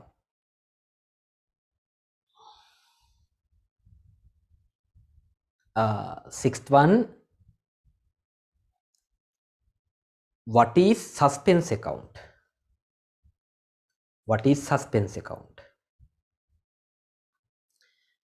Actually, some students, they know what is meant by suspense account, but they can't write the answer. We have seen in answer script, they try to write the answer, but the answer doesn't reflect the correct answer. Okay. Now, when you practice, you need to write your own answers, right? Some students practice like this. Okay, suspense account. Okay, that is a simple question, so I know it. And they go to the examination, and in the examination, they know what is the meaning of suspense account, but they can't write the answer. Therefore, before the examination, you need to do the practice. Before the race, you need to do the rehearsals, right? Therefore, what you think should be written in the paper, right?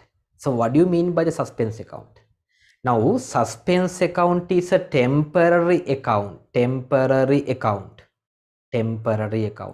which is used to transfer the difference in a trial balance. When there is a difference in a trial balance, that difference is transferred to a special temporary account called suspense account. Okay, shall we write down the answer? We come to the main question, question number 6, part number 1A. Write down: suspense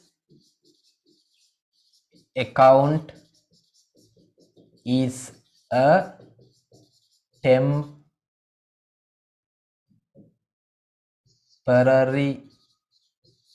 account which is used to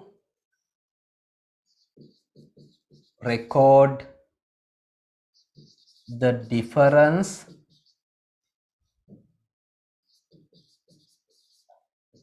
in a trial balance. Write down the answer.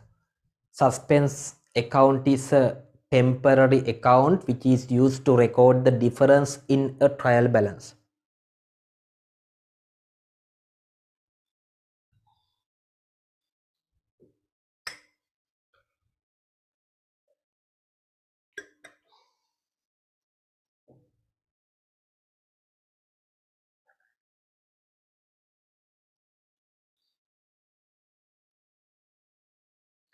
Why did I say it as a temporary account?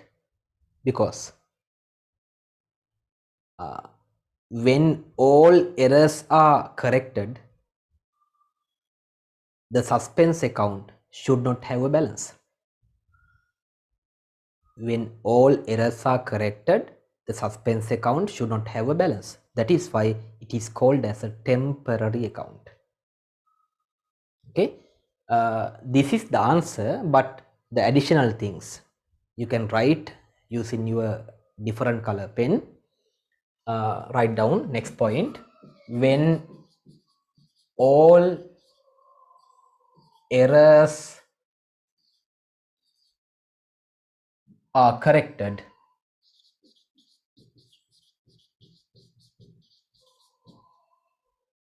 the suspense account should not have a balance. That is why it is called as a temporary account.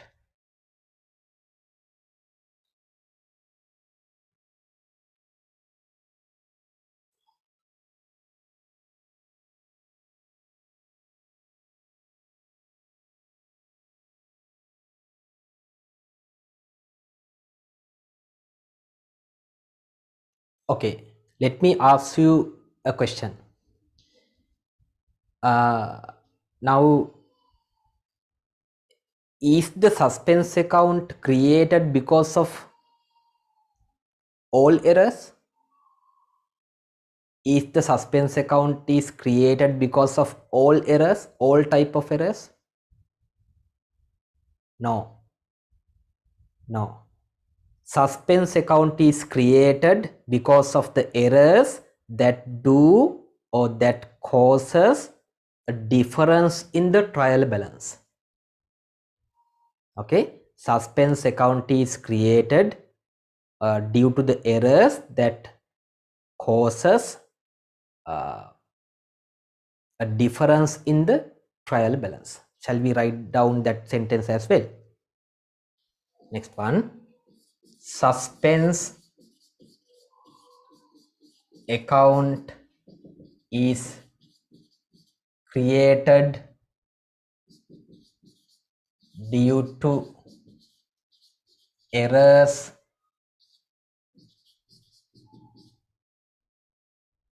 which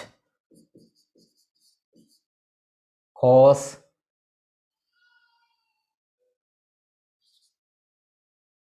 a difference which cause to have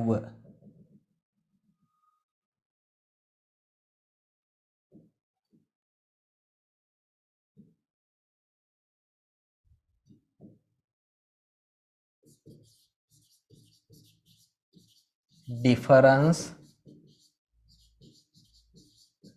in the trial balance.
Okay, I think now I am audible again.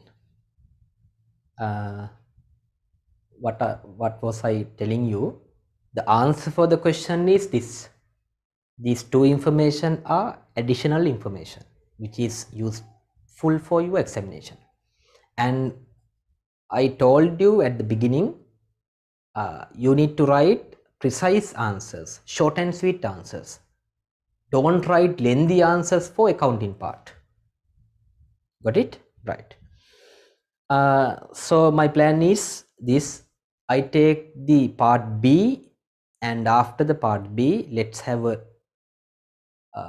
break. And after the break, if you want to continue, you can rejoin. You can stay joining. Then we will be continuing after the break. Okay. Right. Part B. State the main two elements of manufacturing cost. Main two elements of manufacturing cost. Can anyone tell me the answer? State the main two elements of manufacturing cost.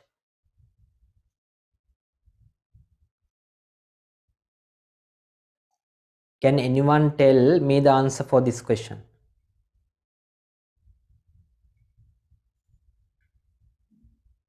Yes, I am getting answers, but some of the answers are correct, some of the answers are incorrect.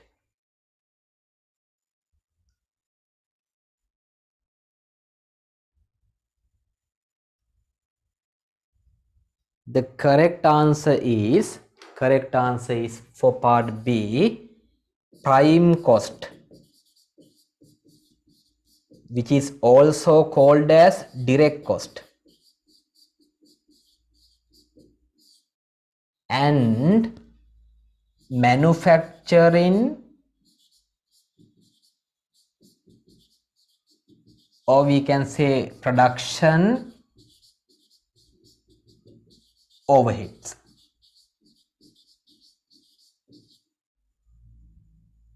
That is the answer. You need to write the correct answer, right? So you can't say overhead cost. It should be manufacturing or production overheads. Got it? Therefore, the answer for the question is prime cost, or you can say direct cost, because this is equal, and manufacturing or production overheads. That is the answer. Right? That is the answer. And the question asks the main two elements. Therefore, you need to write these two only. But for your knowledge, you know that prime cost has three components. That is additionally, right? Direct material, direct labor, direct other cost. Manufacturing or production overheads can also be divided into subcomponents: indirect material, indirect labor, indirect other. That is only for your knowledge. The answer for the question is this.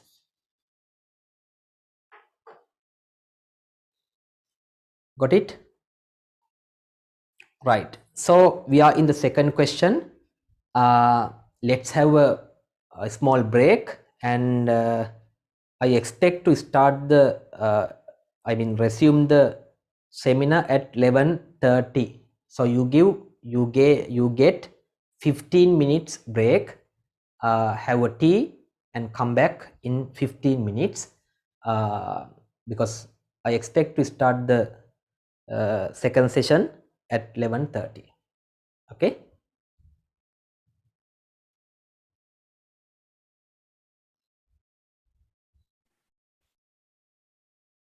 Hi, hope you all have enjoyed the session. You gained a lot of knowledge, and we'll be having a short break, 15 minutes break. After this break, before we start the session, there's a surprise awaiting you. So hope that you will be joining on time. And also you can be with us without leaving the meeting. To remind you all again, ACCA and Achievers ready to give you a world-recognized professional qualification with ACCA starting from diploma level. So you can join us just after your O-levels. You can contact ACCA on their general line 011-242-4801. And also you can contact Achievers on their hotline 0777-895-900, 0777-895-900, and 011-759-0001. Take your break and join us within 15 minutes.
After a very short break, we are back here in our session again.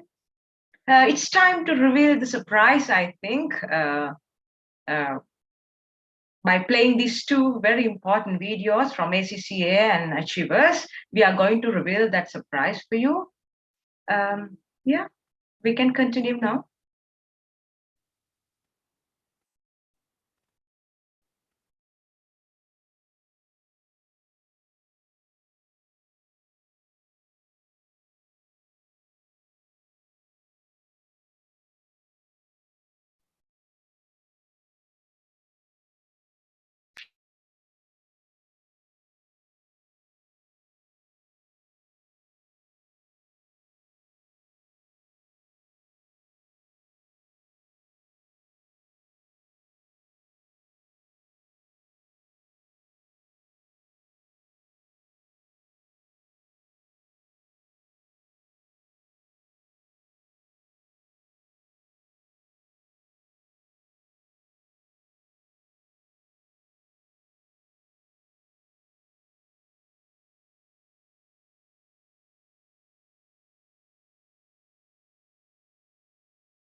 Do you want a career with limitless opportunities? Our qualifications and skills are in demand and the key to unlocking your future success. By studying with ACCA, you could have a finance career that can take you in any direction, no matter your starting point. You could open the door to millions of exciting new jobs and gain a passport to a whole world of possibilities. We'll equip you with the work-ready skills needed to thrive in a fast-changing digital landscape, which is why employers trust us. At ACCA, we understand everyone has a different journey to success, which is why some of your existing qualifications could count towards your ACCA exams. You'll also have the opportunity to gain additional qualifications such as a degree or master's from one of our many partners, meaning you can gain 2 leading qualifications at the same time. And because we know everyone has different commitments and lifestyles, there are flexible study options available, so you can go at a time and pace that suits you. With ACCA, you're never alone. You'll be part of a global network of over 500,000 students and 200,000 members. So what are you waiting for? Give your career the ultimate flying start with the business qualification that takes you where you want to go.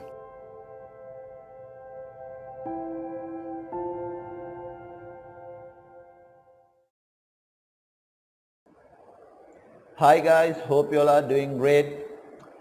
Actually, I'm here to share some information. To be honest, you all are really lucky because Achievers, we are planning to give some scholarships in ACCA actually. Well, I would like to share some details about this ACCA and the scholarship that you're going to get. Basically, I would like to start with the situation of the country and how you're going to place yourself and how this scholarship and ACCA especially going to help you, because ACCA is not just a qualification that you get in Sri Lanka, which is a UK recognized qualification, and along with that in Sri Lanka there is a massive recognition. Along with that you will be recognized more than 183 countries. Keep that in your mind. ACCA, you will be considered as a chartered accountant more than 183 countries. And at the same time, why I am talking about the current situation with this ACCA, actually you all are doing your O-levels, yeah? Once you're done with your O-levels, the popular selection will be, you'll be starting your A-levels, yes you have to, but along with that you will not look into any sort of professional qualification. But that sort of era is long gone. Actually, for the past 3-4 years, when we look at that past 3-4 years, there is a trend where O-level students tend to start ACCAs, likewise professional qualifications once they are done with their O-levels. So what is the advantage that they pursue with that? Actually, these professional qualifications, they have a minimum requirement of age actually for Sri Lanka. So you guys can start your professional qualification, actually ACCA, once you completed your 16th birthday, you can start your ACCA qualification. Yeah, that means eventually you can continue and you can start your ACCA career along with your A-levels. If you're planning to do commerce for your A-levels, you can start ACCA right away after your O-levels. Because what will happen once you start ACCA along with your A-levels, basically I am going to compare yourself with another person actually who is going to opt the famous and most common selection of a Sri Lankan student. A normal student, what will they do? They will select some stream like commerce, bio, maths, whatever it is, and they will go for extra classes and they will follow their school and they will do their exams. After 19, they will complete their A-level and then they will think about their higher education. Either they will go to the university or else they will start a professional qualification like ACCA. But if you are able to start after O-level, the advantage that you get, the competitive advantage that you get is basically this ACCA qualification. If you properly followed our lead, you'll be able to complete it within 2 years time.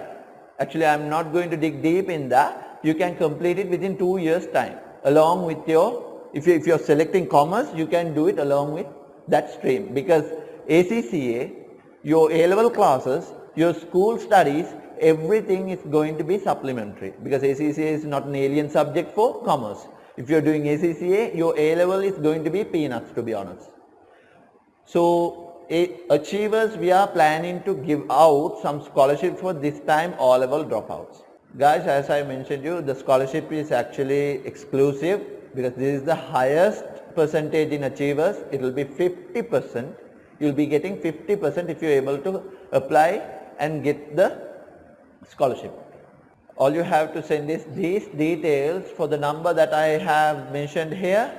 What are the details? Actually, you have to send your name, your school, the seminar that you are attending, and mention ACCA.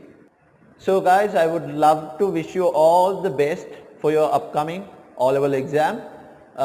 Stay strong, study hard and do your exams, and I wish you all very best.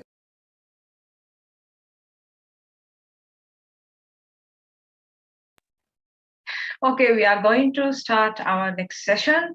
I invite our guest lecturer, Mr. Chaturanga Sandurwan of the Department of Accounting, University of Sri Java. So you can start from now.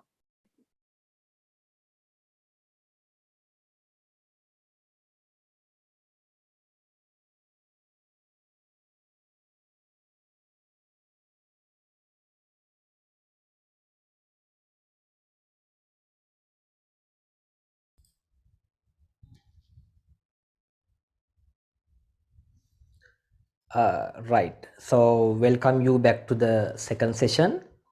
And as you heard in the previous presentation, you will be given very valuable scholarships by the achievers to follow the CCA course. So you need to send your information to the given number. And if you want to know that number again, please send them a message.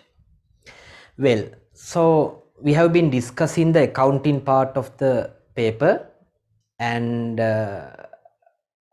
I do not limit to the question, but I am discussing the additional points as well.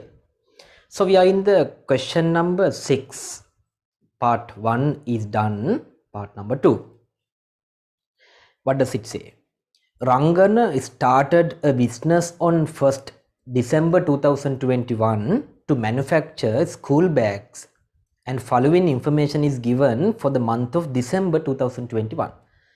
And this is again a newly started business, and the information given is for the month of December 2021.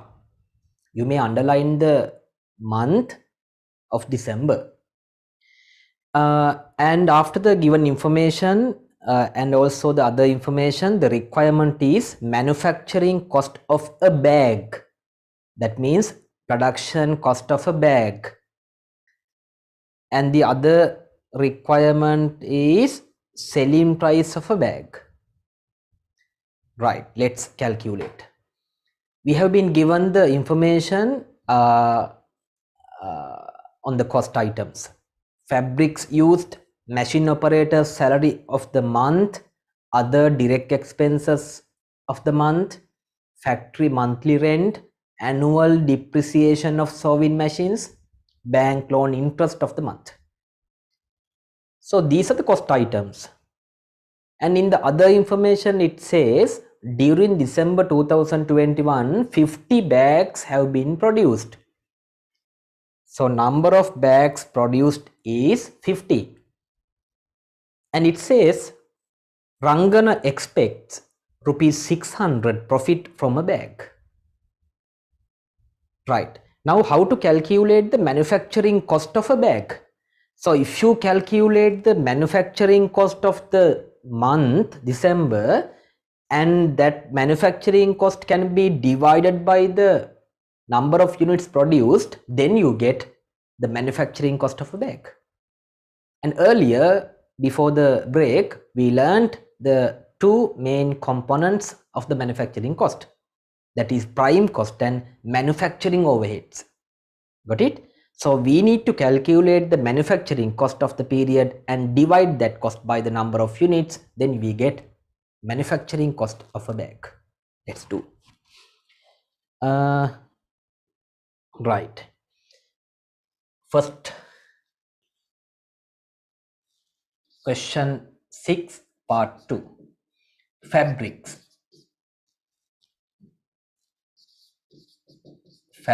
Now fabrics are the basic materials to manufacture the bag, right? Therefore this is what? Direct material. The cost of the fabrics used during the month, 25,000. And then machine operators salary of the month. So machine operators are the direct laborers, isn't it? Right? Machine operators salary, that is direct labor cost. It's 30,000. And then other direct expenses or cost. Other direct cost, that is 5,000. So if you take the summation of these three items, that is the prime cost or total direct cost. But in this question it does not, it is not a requirement. But remember, the items of direct materials, direct labor and direct other is called as prime cost or total direct cost. Got it? So if I take the prime cost, for your knowledge, prime cost 25,000, 55,000 and 60,000. 60,000. And on the prime cost you have to add, remember, manufacturing overheads only. Manufacturing overheads only, right?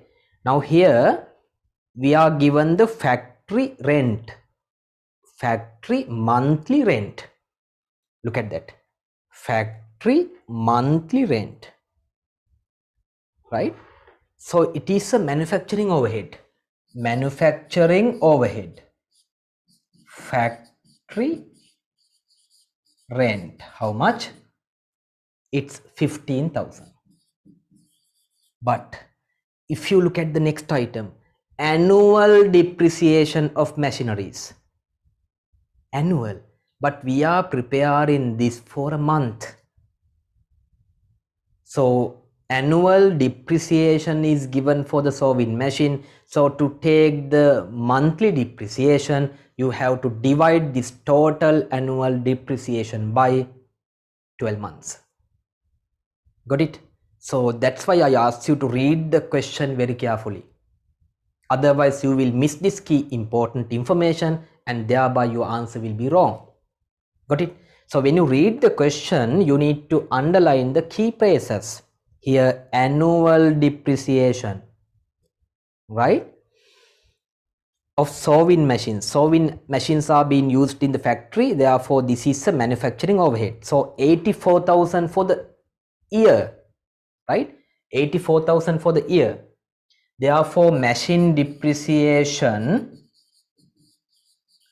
84,000 for the year, but all these cost items are for the month of December 2021. Therefore, to get the monthly depreciation, this is divided by 12. 84,000 divided by 12, we get 7,000 a month. 7,000 a month. Now, if you miss that item, your answer will be wrong, right? So take the examination as a game.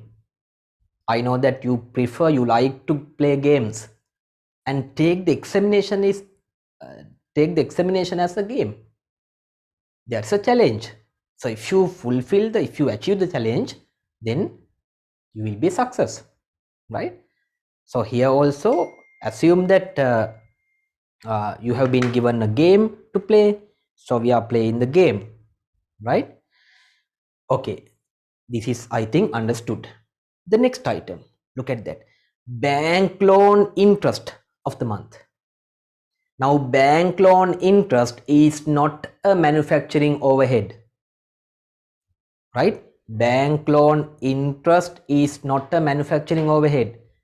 That is a finance cost that should be gone to the statement of income and expenses. And in the last question of this paper, we will be looking at how to prepare the statement of profit or loss, right? And bank loan interest is not a manufacturing overhead, that is a finance cost which will be presented in the statement of profit or loss. So don't take that item into the manufacturing cost. Got it?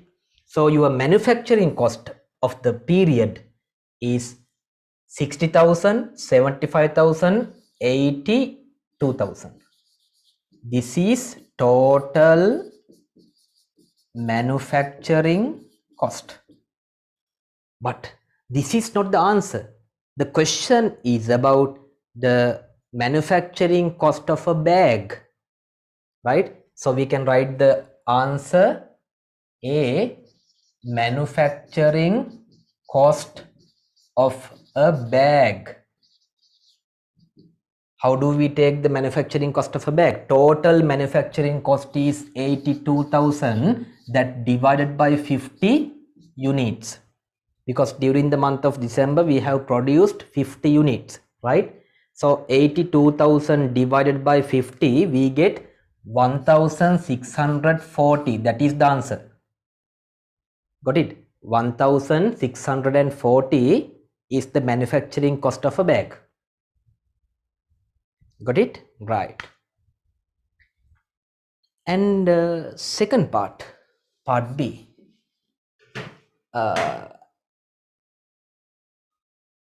is the selling price. Selling price.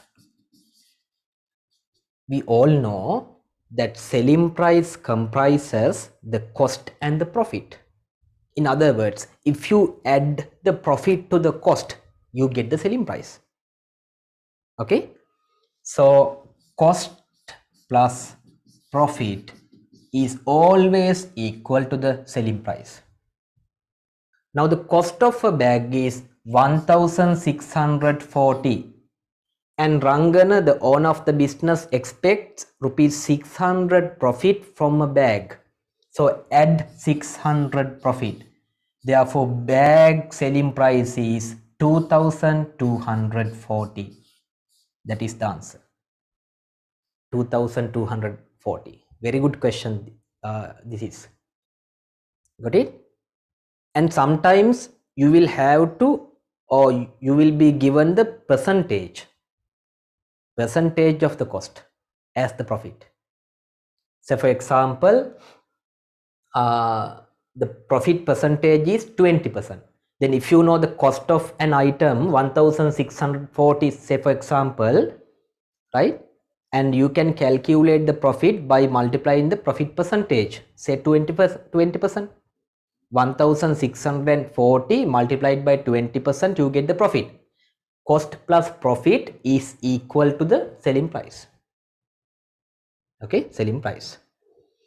I think that you can remember the basic mathematics, and you are studying the mathematics as well, because that is a compulsory subject in O levels. Shall we do a small additional exercise here? Shall we compute the profit percentage? Profit percentage. That is additional. You may use the different color pen to write that. Profit percentage. Okay. How? Now Rangan expects 600 rupees profit from a bag. The cost of a bag is 1640. This is additional. Remember, this is additional. This is not the answer for the question, right? So we are calculating the profit percentage on cost. Now how to calculate the profit percentage? On top or the numerator is profit required 600, denominator the cost 2240 multiplied by 100. You might not get an exact amount because this is an additional question that I gave you now. Therefore you may get decimals. I mean, percentage will not be an exact percentage, right? So let's calculate it. 600 profit divided by 2240 multiplied by 100, you get 26.78%. Got it? On cost you get 26.78% as the profit. Got it? That is additional. But the answers for the question part A is 1640, part B 2240. But I gave this additionally. Got it? Right.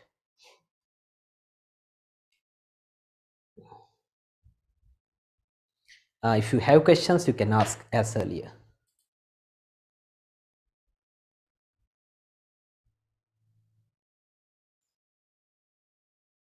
No, you can't record advertising expenses, administration, building depreciations into the production cost, right? Don't take selling expenses, distribution expenses, administrative expenses, finance expenses into the production cost. They are non-manufacturing cost. So don't take non-manufacturing cost to the manufacturing cost calculation. That's why in this particular question I skipped or I ignored the bank loan interest, because bank loan interest is a finance expense. It should be gone to the income statement or profit or loss statement. Therefore it should not come to the manufacturing cost calculation. Right.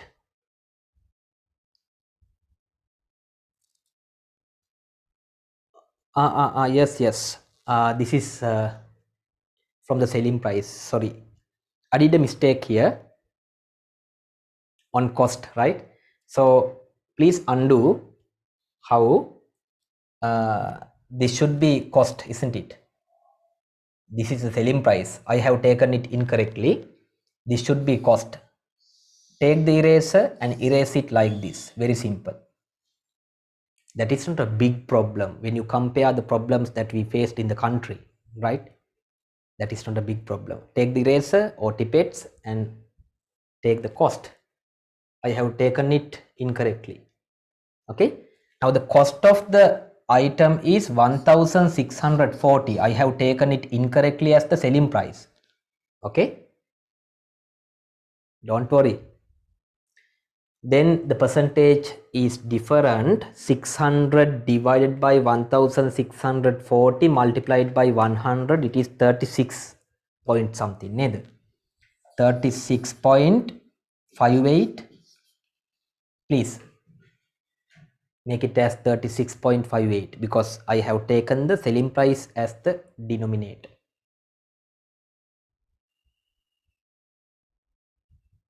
Yes, I am repeatedly telling administrative expenses, selling and distribution expenses, finance and other expenses should not be taken to the manufacturing cost calculation. Only the manufacturing part, right? The name itself says the meaning, manufacturing cost. So administrative cost is not a manufacturing cost. Selling and distribution cost is not a manufacturing cost. Finance and other cost is not a manufacturing cost. Don't take all these items into manufacturing cost calculation. But I took machine depreciation because sewing machines are being used at the factory, isn't it? Sewing machines are being used in the factory. So machine depreciation is not an administrative expense, it's a manufacturing overhead. Got it?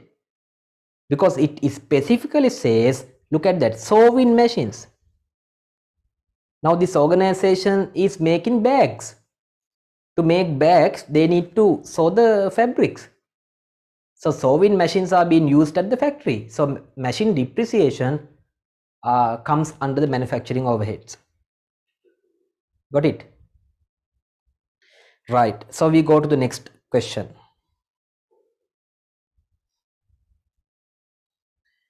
The trial balance prepared as at 31st December 2021 of Minura's business did not agree, and the following errors were found for the difference.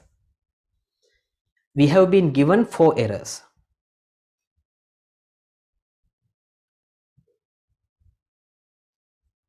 There are 2 requirements, suspense account, and there is another question. So first we will prepare the suspense account. So we come to the part number 3 of the question. There are A, suspense account. Suspense account. You need to have the full format.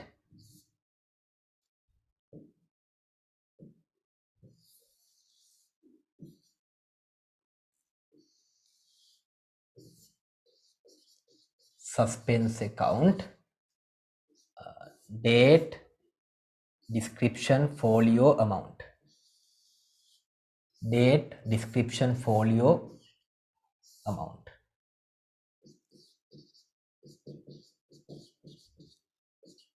Ledger, folio, amount. Date, description, ledger, folio, amount. Sorry.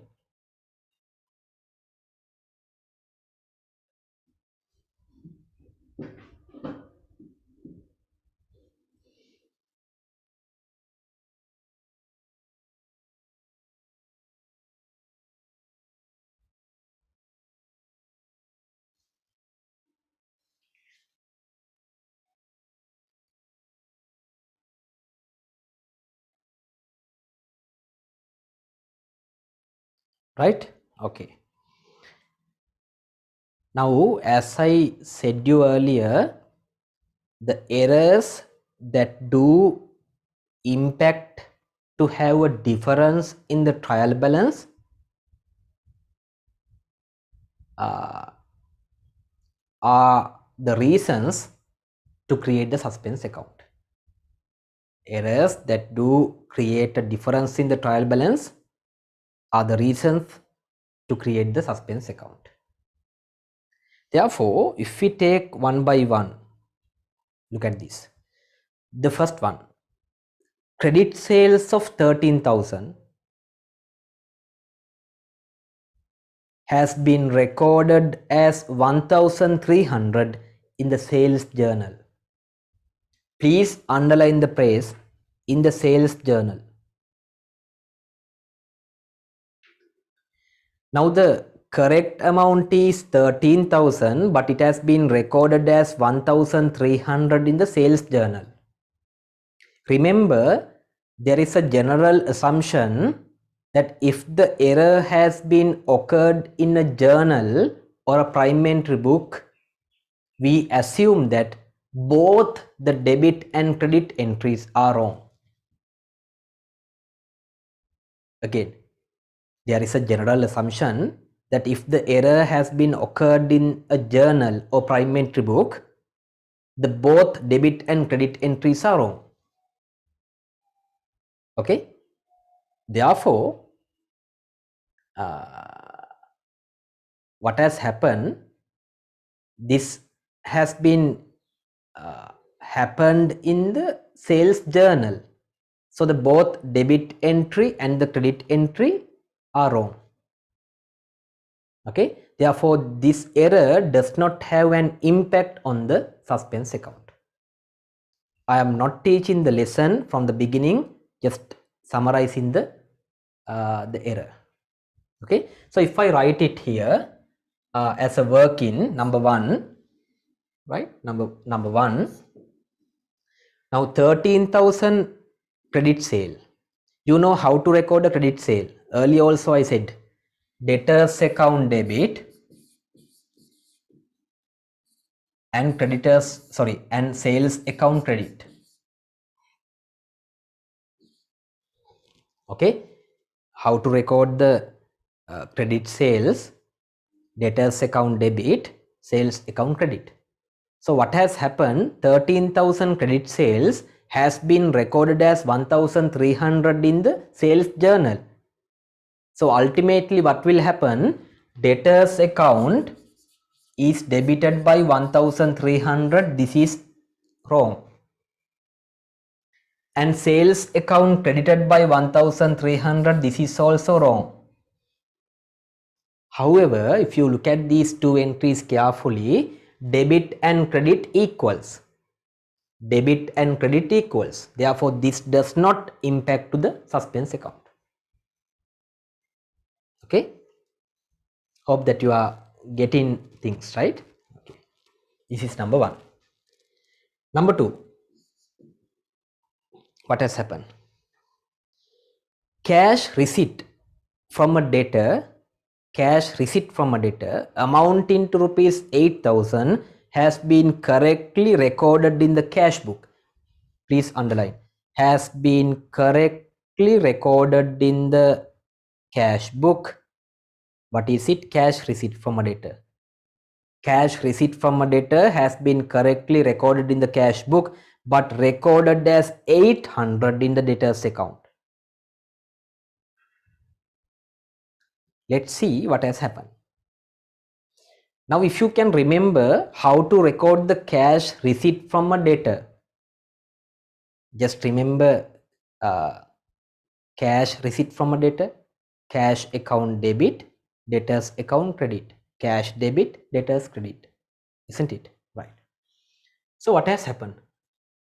Now if it is a cash receipt from a debtor, cash account should be debited, debtor's account should be credited. Okay, cash account should be debited, debtor's account should be credited. And this 8,000 cash receipt has been correctly recorded in the cash account. Therefore, cash account has been debited 8,000, it is correct. You may write down all these workings, right? Cash account is debited by the correct amount 8,000, but debtor's account is recorded as 800. Here 800, that is incorrect. Incorrect. Got it? Incorrect. And if you look at the debit and credit, they are not in balance. They are not in balance. Therefore, this will create a difference in the trial balance and also create an entry to the suspense account. Suspense account. Clear? Now, because of this error, if you prepare a trial balance, the debit side is 8,000, credit side is 800, the credit side is short by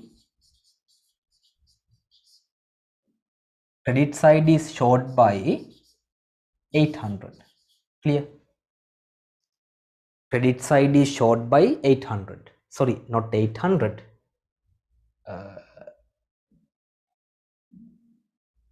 The difference is 7,200. 7,200. Okay. Debit 8,000, credit 800 means credit side is short by or deficit by 7,200. You can write down this. Right. Now this is available in the suspense accounts credit side. This is available in the suspense accounts credit side. Now this is available in the credit side of the suspense account.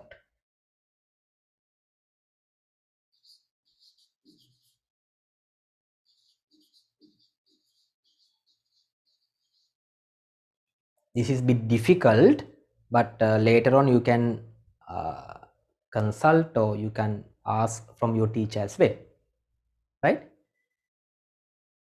I can't teach the entire lesson, but I'm just summarizing the error.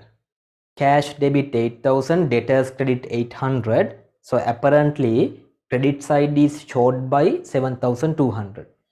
This 7,200 is available in the suspense account in the credit side 7,200. Okay. Now I told you before the break, suspense account is a temporary account, meaning once you correct all the errors, there shouldn't be a balance in the suspense account. The suspense account should not have a balance after the corrections. Got it?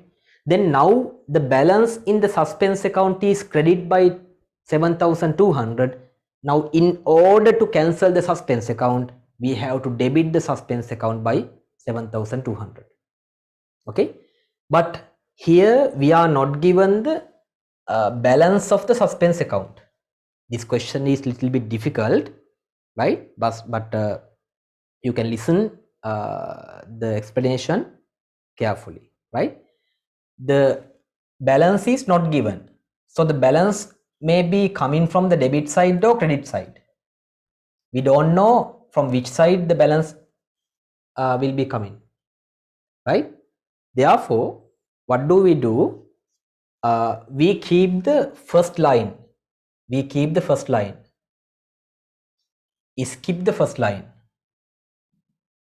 Don't write like a dash line like this. Don't write, but skip the first line. First line is skip, right? Now suspense account is credited by 7,200. Now in order to cancel the suspense account should be debited by 7,200.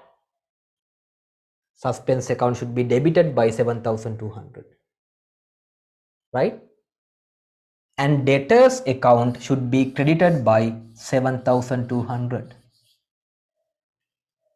So the double entry, I mean the correction entry is suspense account debit 7,200, debtors account credit 7,200.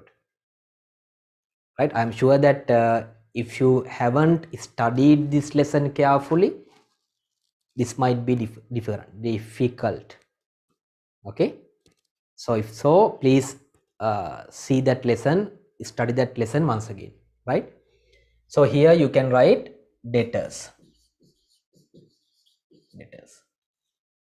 So the correction entry is suspense account debit, debtors account credit.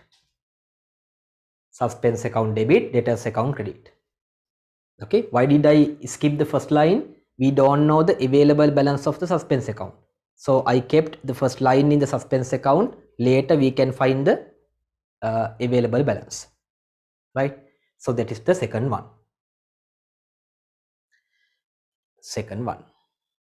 If I explain that once again, cash account debit 8,000, debtors account credit 800. So the credit side is short by 7,200. So the available balance of the suspense account is also coming from the short side, that is 7,200. Now once we rectify or once we correct the error, there shouldn't be a balance in the suspense account. In order to cancel the suspense account should be debited, right? On the other hand, debtors account should be credited. Got it? Third one, discount received of rupees 500 has been correctly recorded in the discount received account but recorded in the credit side of the debtors account. Look at that. The transaction is discount received of 500 has been correctly recorded in the discount received account but credited to the debtors account. So let's do it. I take another page. Third one. You know how to record the discount received. Okay. Discount received is recorded how? Creditors account debit and discount received account credit. Creditors account debit, discount received credit. Creditors debit, discount received credit. That is how the discount received is recorded. Got it? What has happened? 500 worth of discount received has been correctly recorded in the discount received account. Therefore, this is correct. 500 credit. That is correct. But it has been recorded in the credit side of the debtors account. Debtors account. It should have been recorded in the debit side of the creditors account, but it has been recorded in the credit side of the debtors account. Now what has happened? Debtors account credited by 500. This is completely wrong. Account is wrong and also the side is wrong. Okay, this is what has happened. Got it? You may write down these workings. Now obviously, if you record like this, there is a difference in the trial balance. Now both entries are recorded in the credit side. Both entries are recorded in the credit side. Right? Credit side. Therefore, debit side is showed by how much? 1000. Debit side is showed by 1000. Okay? And remember, if you record the both entries in the same side, the difference will be the double. The difference will be the double. Because if you record the debit and credit entries in the same side, discount received credit, debtors account credit, both entries are in the same side, therefore difference is doubled. Okay. Now the debit side is showed by 1000. Now this is available in the suspense account debit side. Debit side of the suspense account. 1000. Now this is available in the suspense accounts debit side. Right? Now in order to correct this error, suspense account should be removed, cancelled off. Therefore, suspense account should be credited by 1000. Suspense account should be credited by 1000. Suspense account should be credited by 1000. You can say debtors and creditors. Debtors and creditors. Suspense account should be credited by 1000. And let's complete it. Right? Sorry, let's complete it. Now, debtors account has been credited by 500. This is wrong because no connection to the debtors account, because this is a discount received. Right? To remove this, debtors account is debited by 500. Debtors account is debited by 500. And creditors account should be debited by 500. Creditors account should be debited by 500. So the correction entry is, later on you can look at this error. Correction entry is debtors account debit 500, creditors account should be debited by 500, suspense account credited by 1000. Suspense account credited by 1000. That is the answer. We come to the last one, fourth one. And I told you this is a bit difficult, right? That depends on how you learned the lesson. Fourth one, the balance of the salary account. You know that salary is an expense account. Salary is an expense account of 18,000 has not been taken to the trial balance. Has not been taken to the trial balance.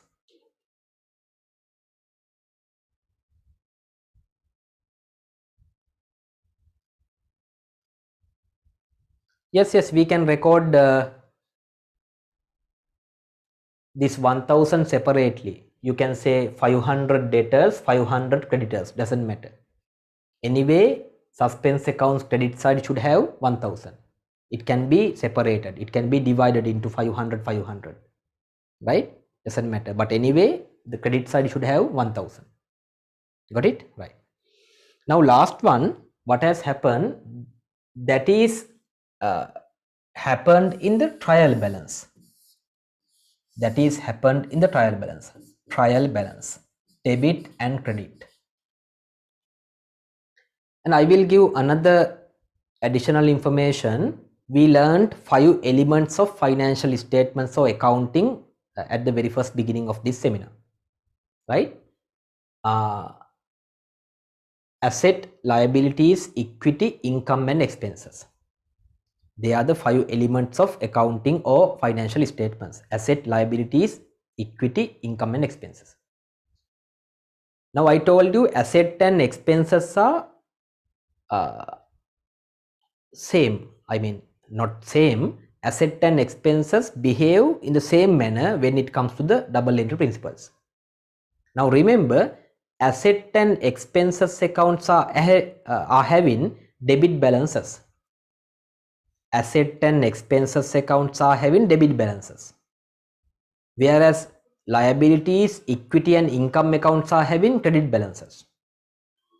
Again, asset and expenses are having debit balances, liabilities, equity and income accounts are having credit balances. Now this is a salary account, right? Salary is an expense account. Therefore, salary account should have a debit balance of how much? 18,000, but it has not been taken. That is wrong. Okay, salary accounts balance has not been taken to the trial balance, but you have to assume that the other entry, like when you pay the salary, salary expense account debit, cash credit, salary debit, cash credit, right? Now it does not tell about the other entry. Cash entry is not given. So in that way, in that case, you have to assume that the cash entry is correct. Therefore, you can write cash 18,000 correctly, right? The error is given like the balance of the salary account of 18,000 has not been taken to the trial balance, right? So its balance should be having the debit balance because it is an expense account. It has not been taken to the trial balance, but you have to assume the cash balance has been correctly taken. Now, due to this error, obviously trial balance is not agreed. So the debit side is showed by 18,000. Debit side is showed by 18,000. Right? Now that will create a difference or balance in the suspense account in the debit side. Suspense account is debited by 18,000. Now this is the available balance of the suspense account, 18,000. Now once you correct this error, suspense account should be cancelled off. Now in order to cancel the suspense account should be credited by 18,000. So suspense account should be credited by 18,000. You can say trial balance here. Trial balance.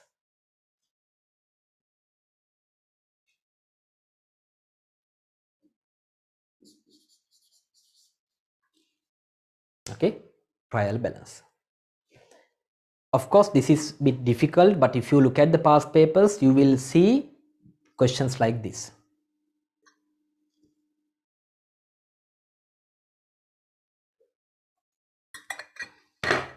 And if you did not understand the way I teach you, you can take the sum and ask the question from your own teacher, right? Because the patterns that you had been using may be different the patterns that I am using. Therefore, take the question. This is a very good question. Later on, you can attempt on your own with the assistance of your teacher. Now, we have recorded them in the suspense account. So, we can balance it, right? Suspense account's credit side is higher than the debit side. Credit side is 1000, 18,000 means 19,000. 19,000. Now, 19,000 minus 7,200, the available balance of the suspense account is 19,000 minus 7,200. Is it 11,800? Yes, 11,800.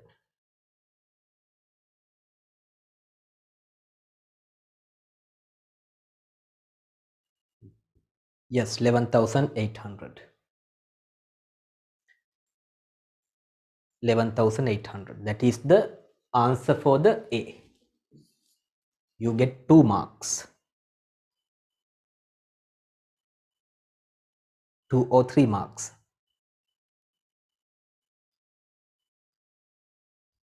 Got it? Then we go to the last, part B. If the total of the credit side of the trial balance before correcting above errors is rupees 92,000. Okay, so I am using a different color for the part B because I am doing the part B in the sheet itself. Part B. If I write a trial balance once again, trial balance, debit and credit, it says the total of the credit side before correcting these errors is 92,000. Write down. A trial balance can be written like this, debit and credit. It says the total of the credit side before correcting above errors is 92,000. Write down 92,000. Part B.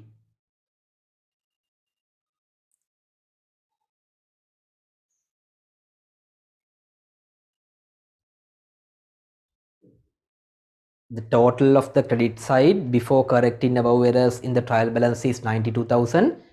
The question is, what is the total of the debit side? What is the total of the debit side of the trial balance before including the suspense account balance into the trial balance?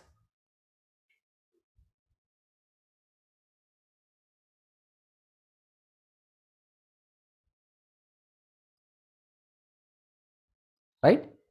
What is the total of the debit side before including the suspense account balance? Now, once you include the suspense account balance here, debit side balance, this balance, the trial balance is in balance. Once you include the suspense account into the debit side, because it has a debit balance, the trial balance will be in balance. Right? Now, suspense account has a debit balance of 11,800. Suspense account is having a debit balance of 11,800. Right? Meaning that the debit side is shorter than the credit side by 11,800. Okay? I don't know whether you are getting this because this is bit difficult one. And the question is good actually.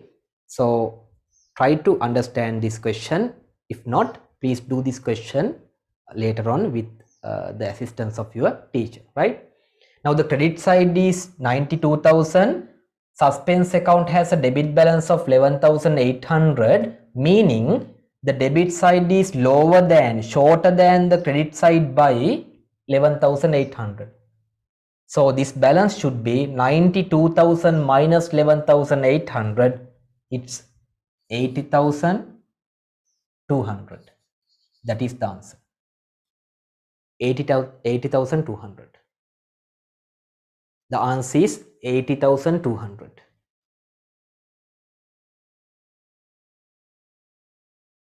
Is it 81? 92,000 minus 11,800. Do you know how to subtract? Subtractions are covered in your mathematics lesson. 92,000 minus 11,800. 80,200. My answer is correct. Therefore, part B answer is 80,200. 80,200.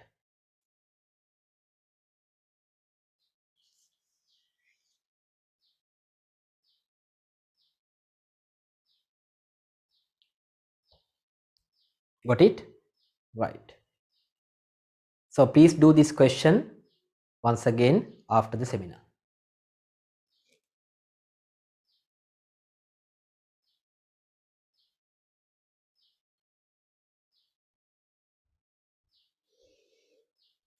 Okay, so we go to the part 4. Part 4. It's about the bank reconciliations. The bank account and the statement sent by the bank for December 2021 of Tanudi's business are as follows.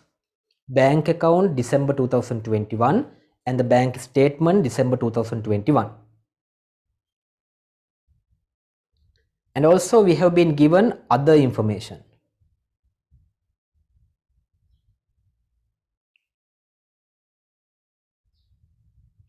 Yes, in the earlier one, without writing the trial balance, you can write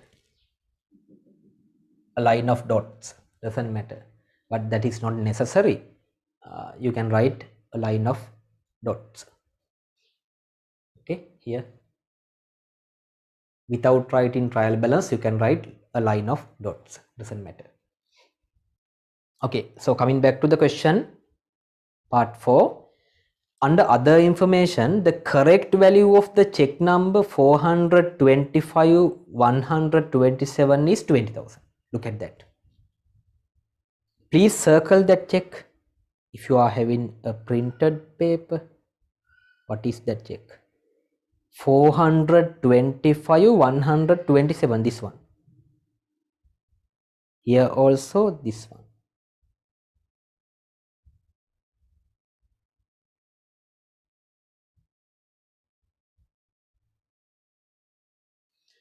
In the other information, it says the correct value of this check is 20,000. 20,000. Now, it has been correctly recorded in the bank statement. You can write a tick or right mark there. But if you look at the bank account, it is 18,000. Therefore, it is erroneous. It is wrong. Got it?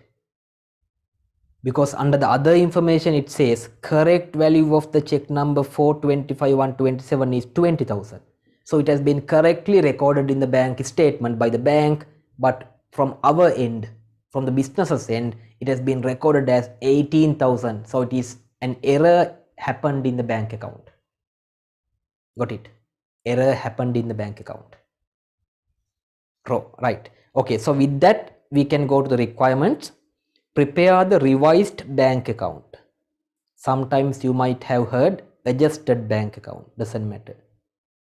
Adjusted bank account. For the month of December 2021, prepare the bank reconciliation statement for the month. So I will be preparing the basic formats. Part 4. I take the bank account revised, or you can say revised bank account or adjusted bank account, doesn't matter. So you have to have full format, amount, ledger folio, description, date. Date, description, ledger folio, amount.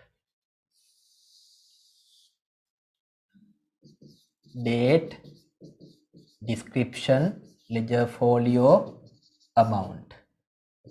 Date, description, ledger folio, amount. And also bank reconciliation.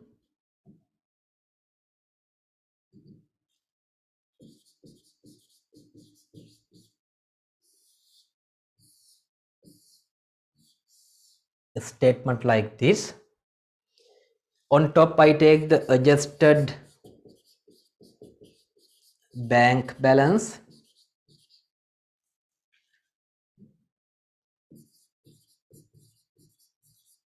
plus unpresented checks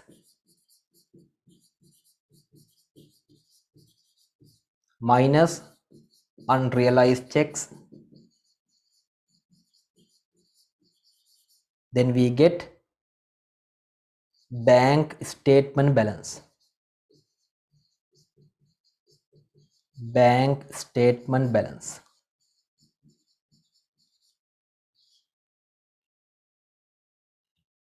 Please draw these formats quickly.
Right? Okay, so let's take the bank accounts closing balance before the adjustments. You can see bank accounts closing balance, that is balance carried down prior to the adjustments, 76,000. So it is carried down from the credit side, so brought forward from the debit side, 76,000. Take that balance. Balance as at 30th April, should be 30th, right?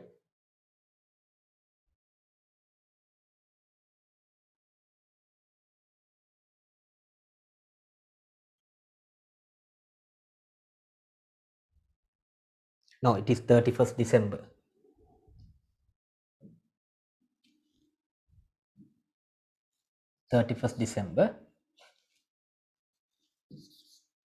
Balance brought forward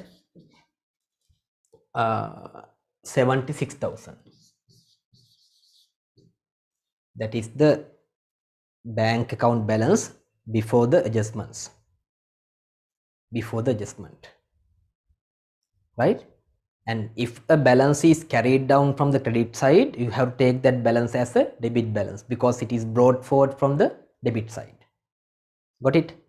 And let's do the correction first, because under other information we saw there is an error in the bank account. Look at that once again. Now look at the other information. It says the correct value of the check number 425,127 is 20,000. So it has been correctly recorded by the bank in the bank statement 20,000, right? But in the bank account it has been credited only by 18,000. So that is incorrect, that is wrong. So bank accounts credit side is short by 2000, isn't it? Bank accounts credit side is short by 2000. So we have to correct it, right? So write bank accounts credit side, another 2000 should be credited. Error. The check number 425 127. 425 127. Got it? 2000, because in the bank account we can see only 18,000. The correct value is 20,000. Therefore, to correct that, we have to credit 2000 additionally to the bank account. Got it? Right. Now we have corrected that error in the bank account. Got it?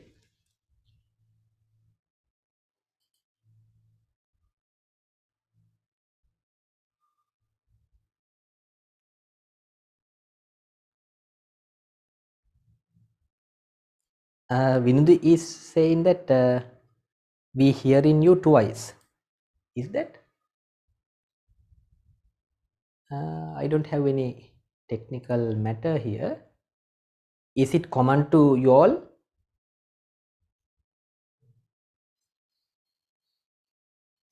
Am I?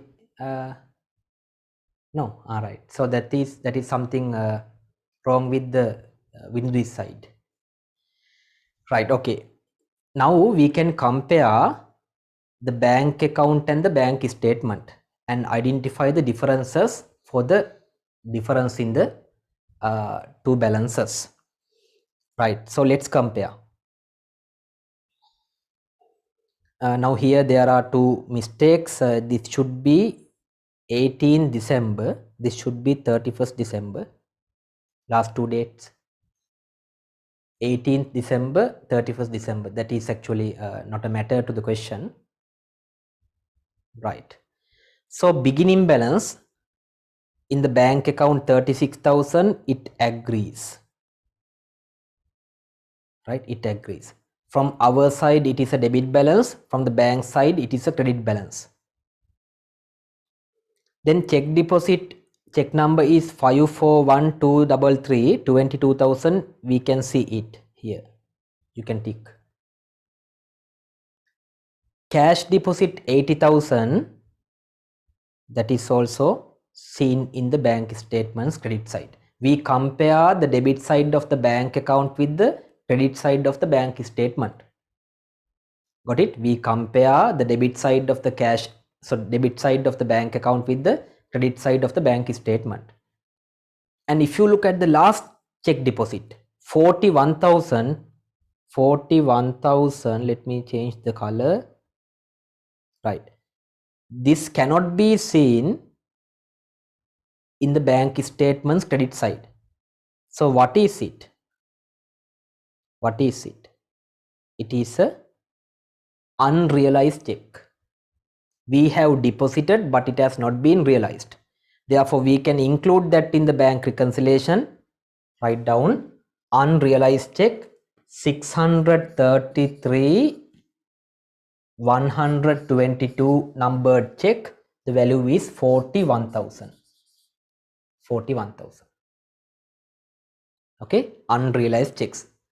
We have deposited it, but we can't see that in the credit side of the bank statement. And also in the credit side of the bank statement, we have another item 24,000. The description is deposit. So it may be a direct deposit by a debtor. Direct deposit by a debtor. Right? So what do we do? If it is a direct deposit by a debtor, from the bank side it is credited, from our side it should be debited. Therefore, we can say debtors, it is 24,000. Bank account debit, bank side credit, our side debit. Right? So we have to assume that that is a direct deposit from a debtor. Got it? Similarly, you can compare the credit side of the bank account with the debit side of the bank statement. Credit side of the bank account with the debit side of the bank statement. We do. 38,000 check is there, you can tick. And 32,000 is also there, you can tick the both places. Okay, shall I erase this? 38,000 is there, 32,000 is there, and this 20,000 is also there. Why? This is there because there was an error in the bank account. We rectified it, we corrected it, right? So that check is there, therefore you have to tick the both places. But if you take the rent check numbered 425128, we can't see it. 15,000, we can't see it. What is it? Presented but not yet present, sorry, issued but not yet presented. Yes. No, you can't say 425127 is an unpresented check because it is presented. Here you can see me. Here you can see. But there was an error in the bank account. We rectified it. Right? That check has been presented. You can't say unpresented check. But if you take the 15,000 worth of check for rent, that has not been presented. Got it? Alright, direct remittances doesn't matter. Direct deposit, direct remittances by debtors doesn't matter. Right? Without writing debtors, you can write direct remittances, direct deposit, doesn't matter. Right, so unpresented check number 425128 worth 15,000. And remember, check number 425127 is presented check, but there was a mistake or error in the bank account. We rectified it like this. Therefore, it cannot be taken as an unpresented check. Got it? Then if you compare, if you look at the debit side of the bank statement, 38,000 is ticked, 32,000 is ticked, 20,000 is ticked, this 500 has not been marked. That is charges, bank charges, right? From the bank side debit, from our side credit, 500 charges. Bank side debit, our side credit. Now you can get the balance of the bank account, the revised balance, adjusted balance. Now debit side is higher than the credit side. Debit side total is 0, 0, 0. Here 0, 1 is left. Here 100. 100,000 minus 2,500, balance carried down 97,500. That is the revised balance. That is the adjusted balance. That is the correct balance of the bank account. Okay. And remember, this can be written as direct remittances, right? Without writing debtors, you can write direct remittances or direct deposit, doesn't matter. Now the adjusted balance in the bank account is 97,500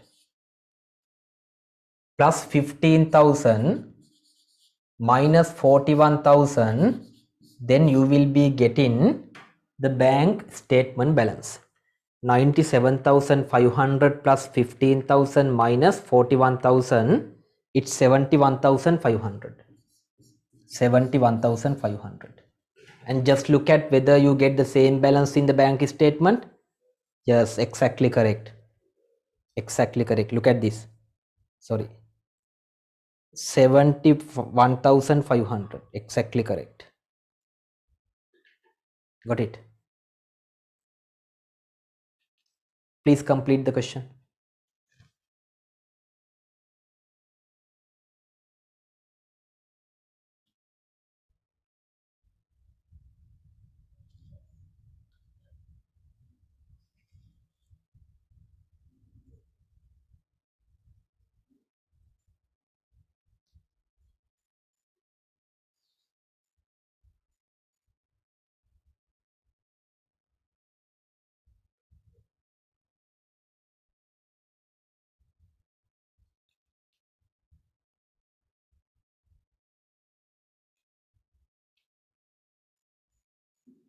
Yes, always if you correctly prepare the bank reconciliation, the bank reconciliation's statement balance should be agreed to the statement balance given.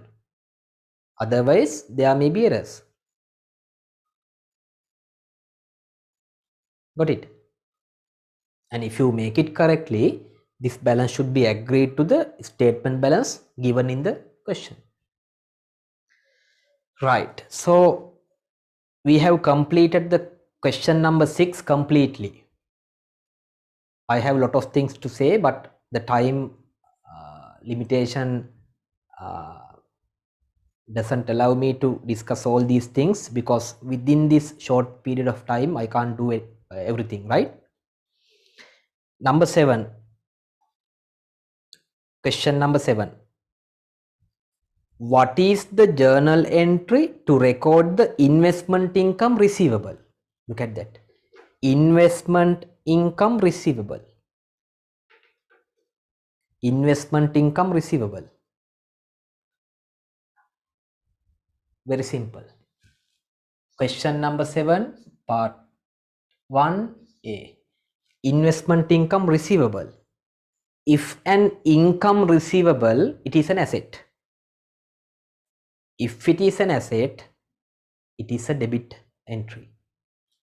Therefore, investment income receivable account debit, they are not given an amount. Investment income receivable account debit, for your knowledge, this is an asset account. That is why we debited. The relevant income account credit. Relevant income account credit. The relevant income is investment income. So investment income credit. That is the answer. Investment income receivable account debit, because it is an asset. Investment income or the relevant income account credit. Part B. What is the purpose of preparing the receipt and payment account?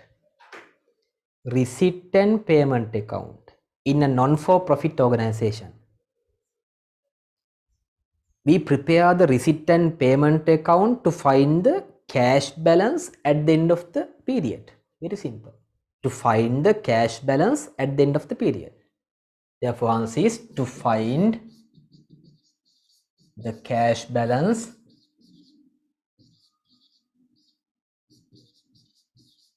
at the end of the period. That is the answer.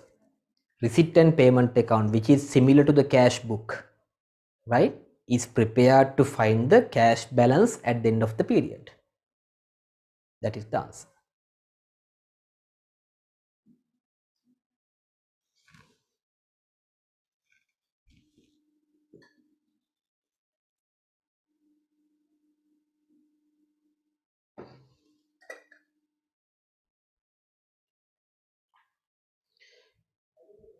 Part 2. Sunshine Sport Club is a non-for-profit organization and it has 80 members. That information is very important. 80 members. The monthly subscription, please underline the word monthly subscription of a member is 200. The following is the income statement prepared by them for the year ended 31st December 2021. Income statement. Income minus expenses. But there are two question marks for subscription and the surplus. Further, it says under other information, subscription receivable as at 31st December 2021 was 12,000. That is the receivable balance.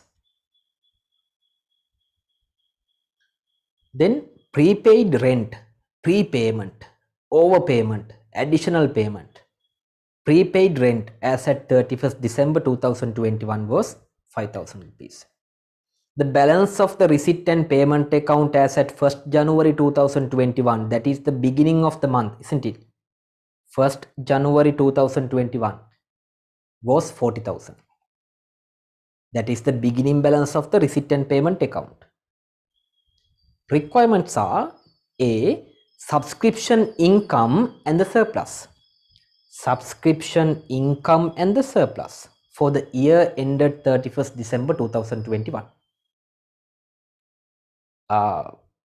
Obviously these two question marks. Subscription income, this one, and the surplus. Now how do we find the subscription income? Now if you know the number of members, like 80 members, and if you know the subscription per member, you can find the subscription income. But remember, the period is a year. For the year, look at this, for the year, right? So take it.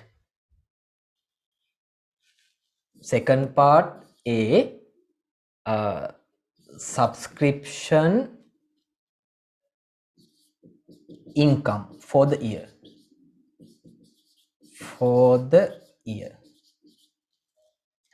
And if you know the number of members, in this case 80 members, monthly subscription per member is 200. But we prepare for a year. For a year we know that there are 12 months. Monthly subscription is 200, that into 12 months. Got it? Because we are given the monthly subscription as 200 per member. For a year, 200 into 12, that into number of members. Now we get the subscription income, 80 multiplied by 200 multiplied by 12, it's 192,000. 192,000. Got it? 192,000. Please write it. If you know the number of members, if you know the subscription per member for the period, you can multiply these two and get the subscription income. Got it? And if you know the subscription income, now you can find the surplus. I don't write it in the board once again, right? Rather, I will fill the blanks.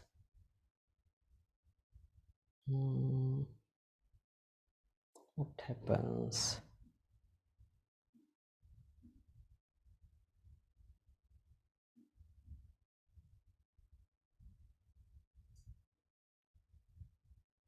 Right. So subscription income we found 192,000. Shall I write in the board? Okay. So I will be completing this under income. Subscription income is now known 192,000, and also we are given the sport festival income. Sport festival income, that is given as 50,000. So total income is summation of these two figures, 242,000. Correct? 242,000. Right? And total expenses are given minus expenses. Minus expenses. Under that, sport festival expenses. Sport festival expenses, that is 32,000, and rent expense, that is 20,000. Therefore total expense is 52,000. Now we can get the surplus.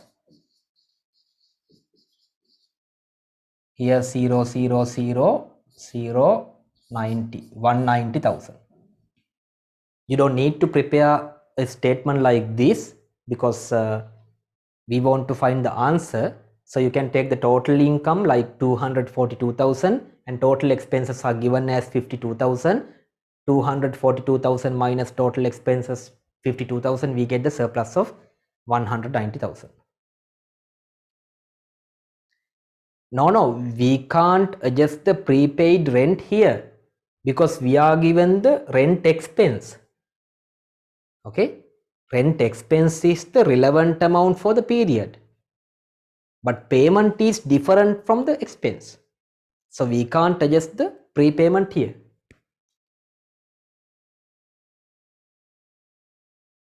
Got it?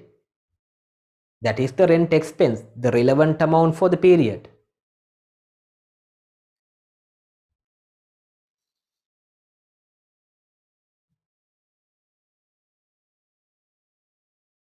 Okay. So the next part is part B. Shall I prepare it here? Part B. We want to find the balance in the receipt and payment account as at 31st December 2021. That is the ending cash balance of the society, isn't it? Ending cash balance of the society. So to prepare that or to find that, I prepare a receipt and payment account.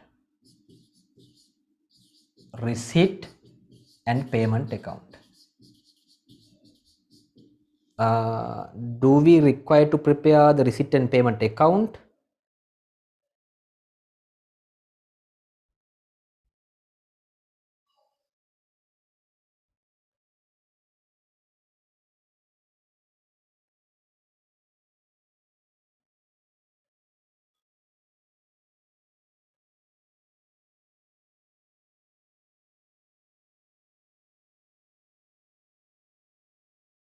No, we want to find the balance of the receipt and payment account.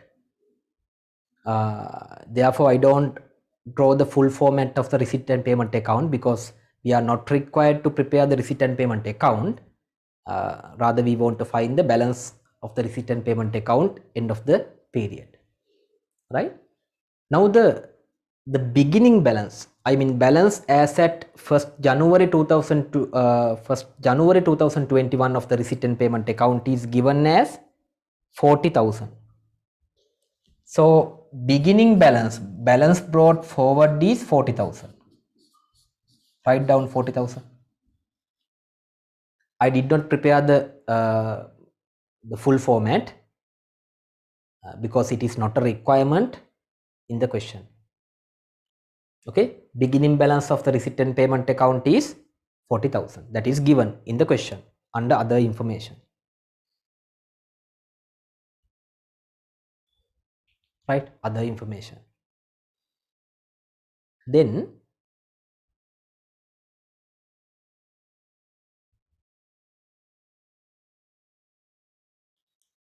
give me 1 second.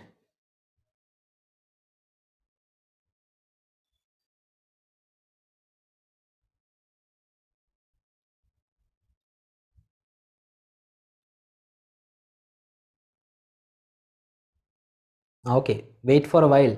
I will be telling about the prepaid rent. Right, because my computer is getting restarted. Okay, anyway, till then, tell me the rent expense is 20,000. The relevant amount is 20,000. Oh, it's okay.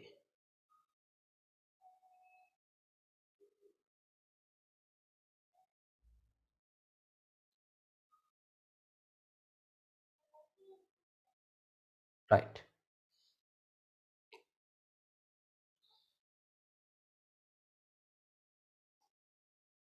Look at this. Rent expense is 20,000. Right. That is the expense. Expense means the relevant amount.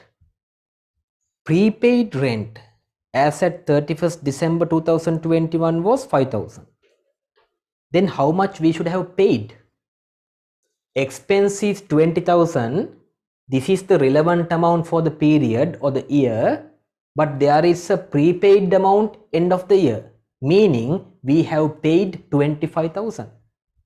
So in the receipt and payment account, when we pay the rent, it should be credited how much? 25,000.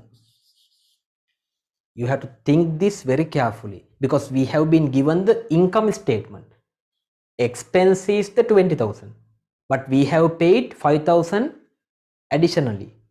So the total payment is 20,000 plus 5,000, 25,000. Got it? And there is another adjustment. Subscription receivable 12,000. Now the subscription income is 192,000, but there is a receivable balance of 12,000 end of the year. Then how much we have received? Tell me the answer. How much we have received? The income is 192,000, but end of the year we have 12,000 receivable balance. So how much we have received?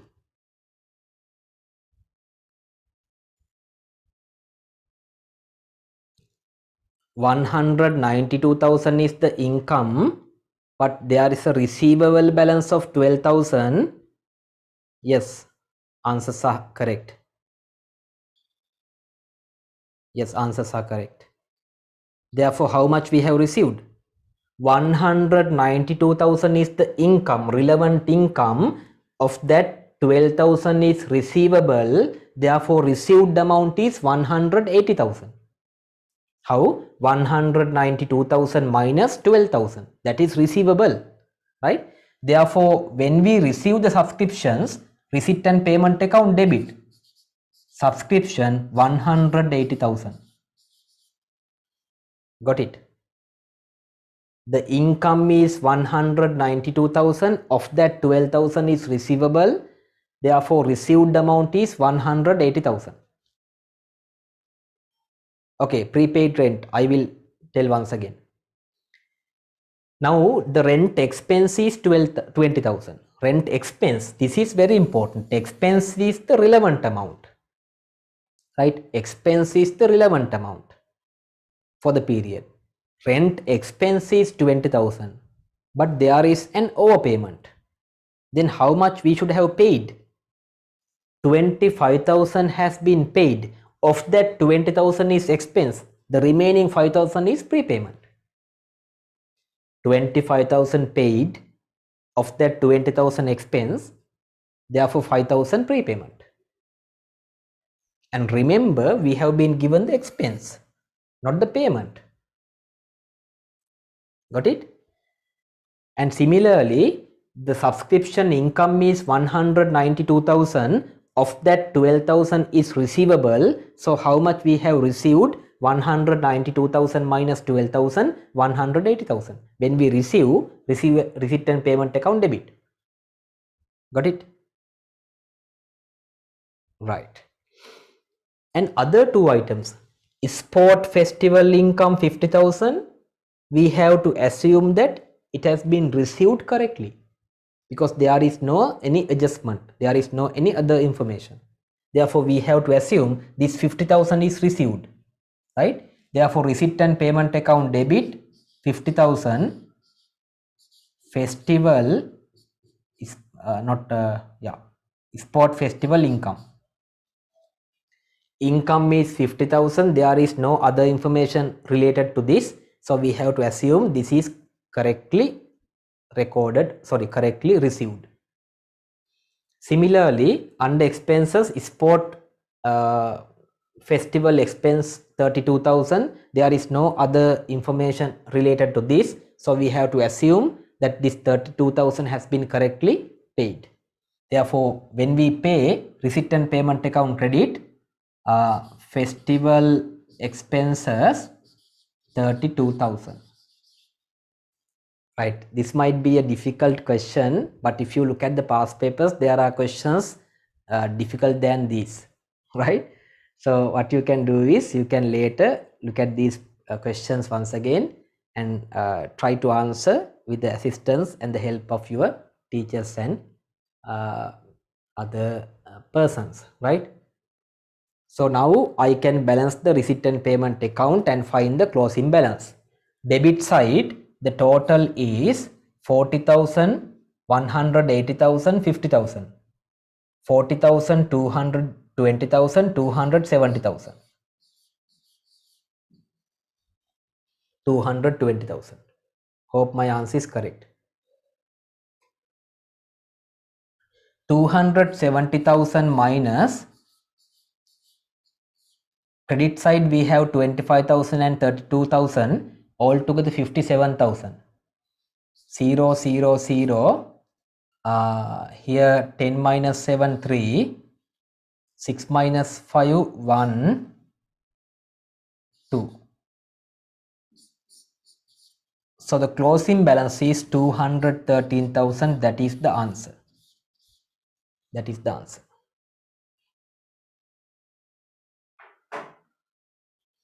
That is the answer.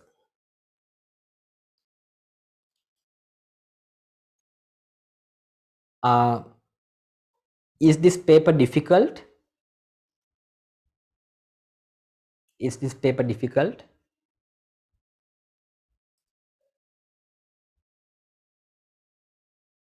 Okay. Others, please.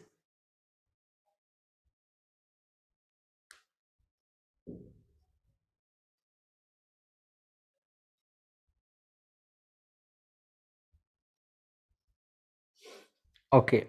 So I don't have a time to do the last part. I think that you can do it because income statement and the statement of financial position, only one part is left. So you can do it on your own because this is similar to some of the past paper questions. So you should have attempted the past papers. So please do at least 4 to 5 past papers prior to the examination. And in this seminar, I tried to give you the knowledge on the questions plus the additional knowledge revolving to that question. And also I tried to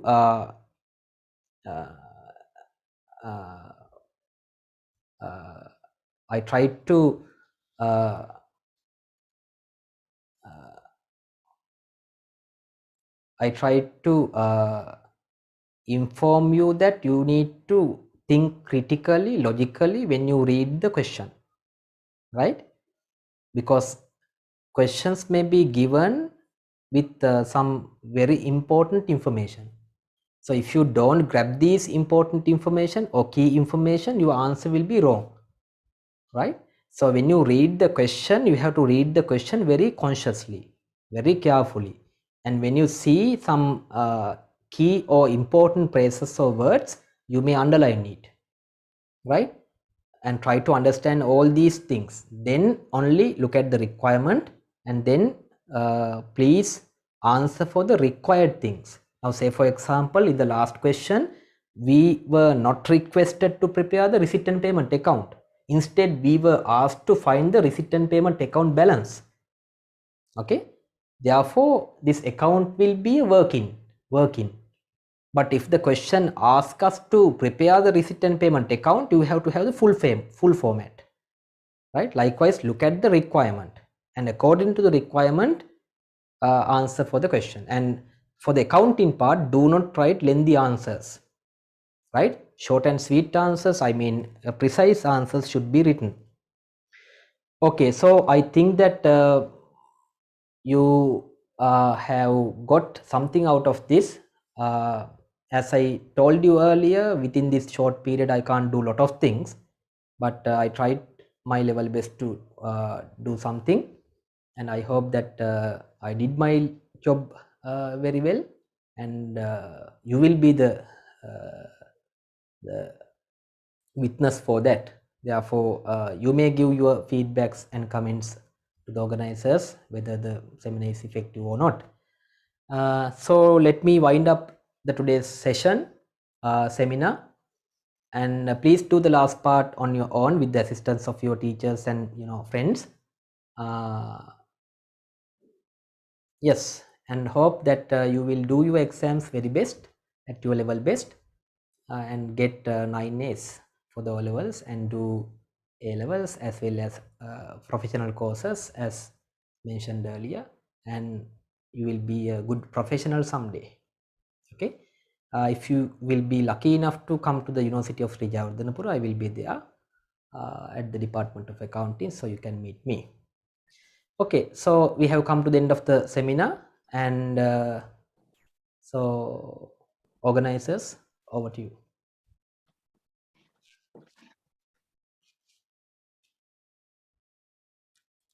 Thank you very much, sir. Concluding a very successful day, a very successful webinar, I would like to thank our guest lecturer, Mr. Chaturanga Sandharwan, Senior Lecturer, Department of Accounting, University of Sri Javardhanapura. And I would like to convey my special gratitude to SCCA for supporting us in this very special seminar, understanding the requirement of our future generation. And also I want to thank all the schools who let you participate in this event, teachers, principals, and also special thanks to Achievers, the largest college for SCCA in Sri Lanka. If you are willing to enroll for diploma level courses with SCCA, and we will support, Achievers will support you to do that, to gain a world-recognized professional qualification. Please take down the numbers again. ACCA General Line 011 242 4801, 011 242 4801. Achievers contact number hotline 07777 895900, 07777 895900. And also Achievers general contact number 011 759 0001, 011 759 0001. You will be given with a very special scholarship scheme. You all can contact our agents on the given numbers and get enrolled for scholarships. You will be getting very special discounts on the course fees. And I wish you best of luck for your exam. You all will be able to get very good grades in your GCE O level. Thank you very much.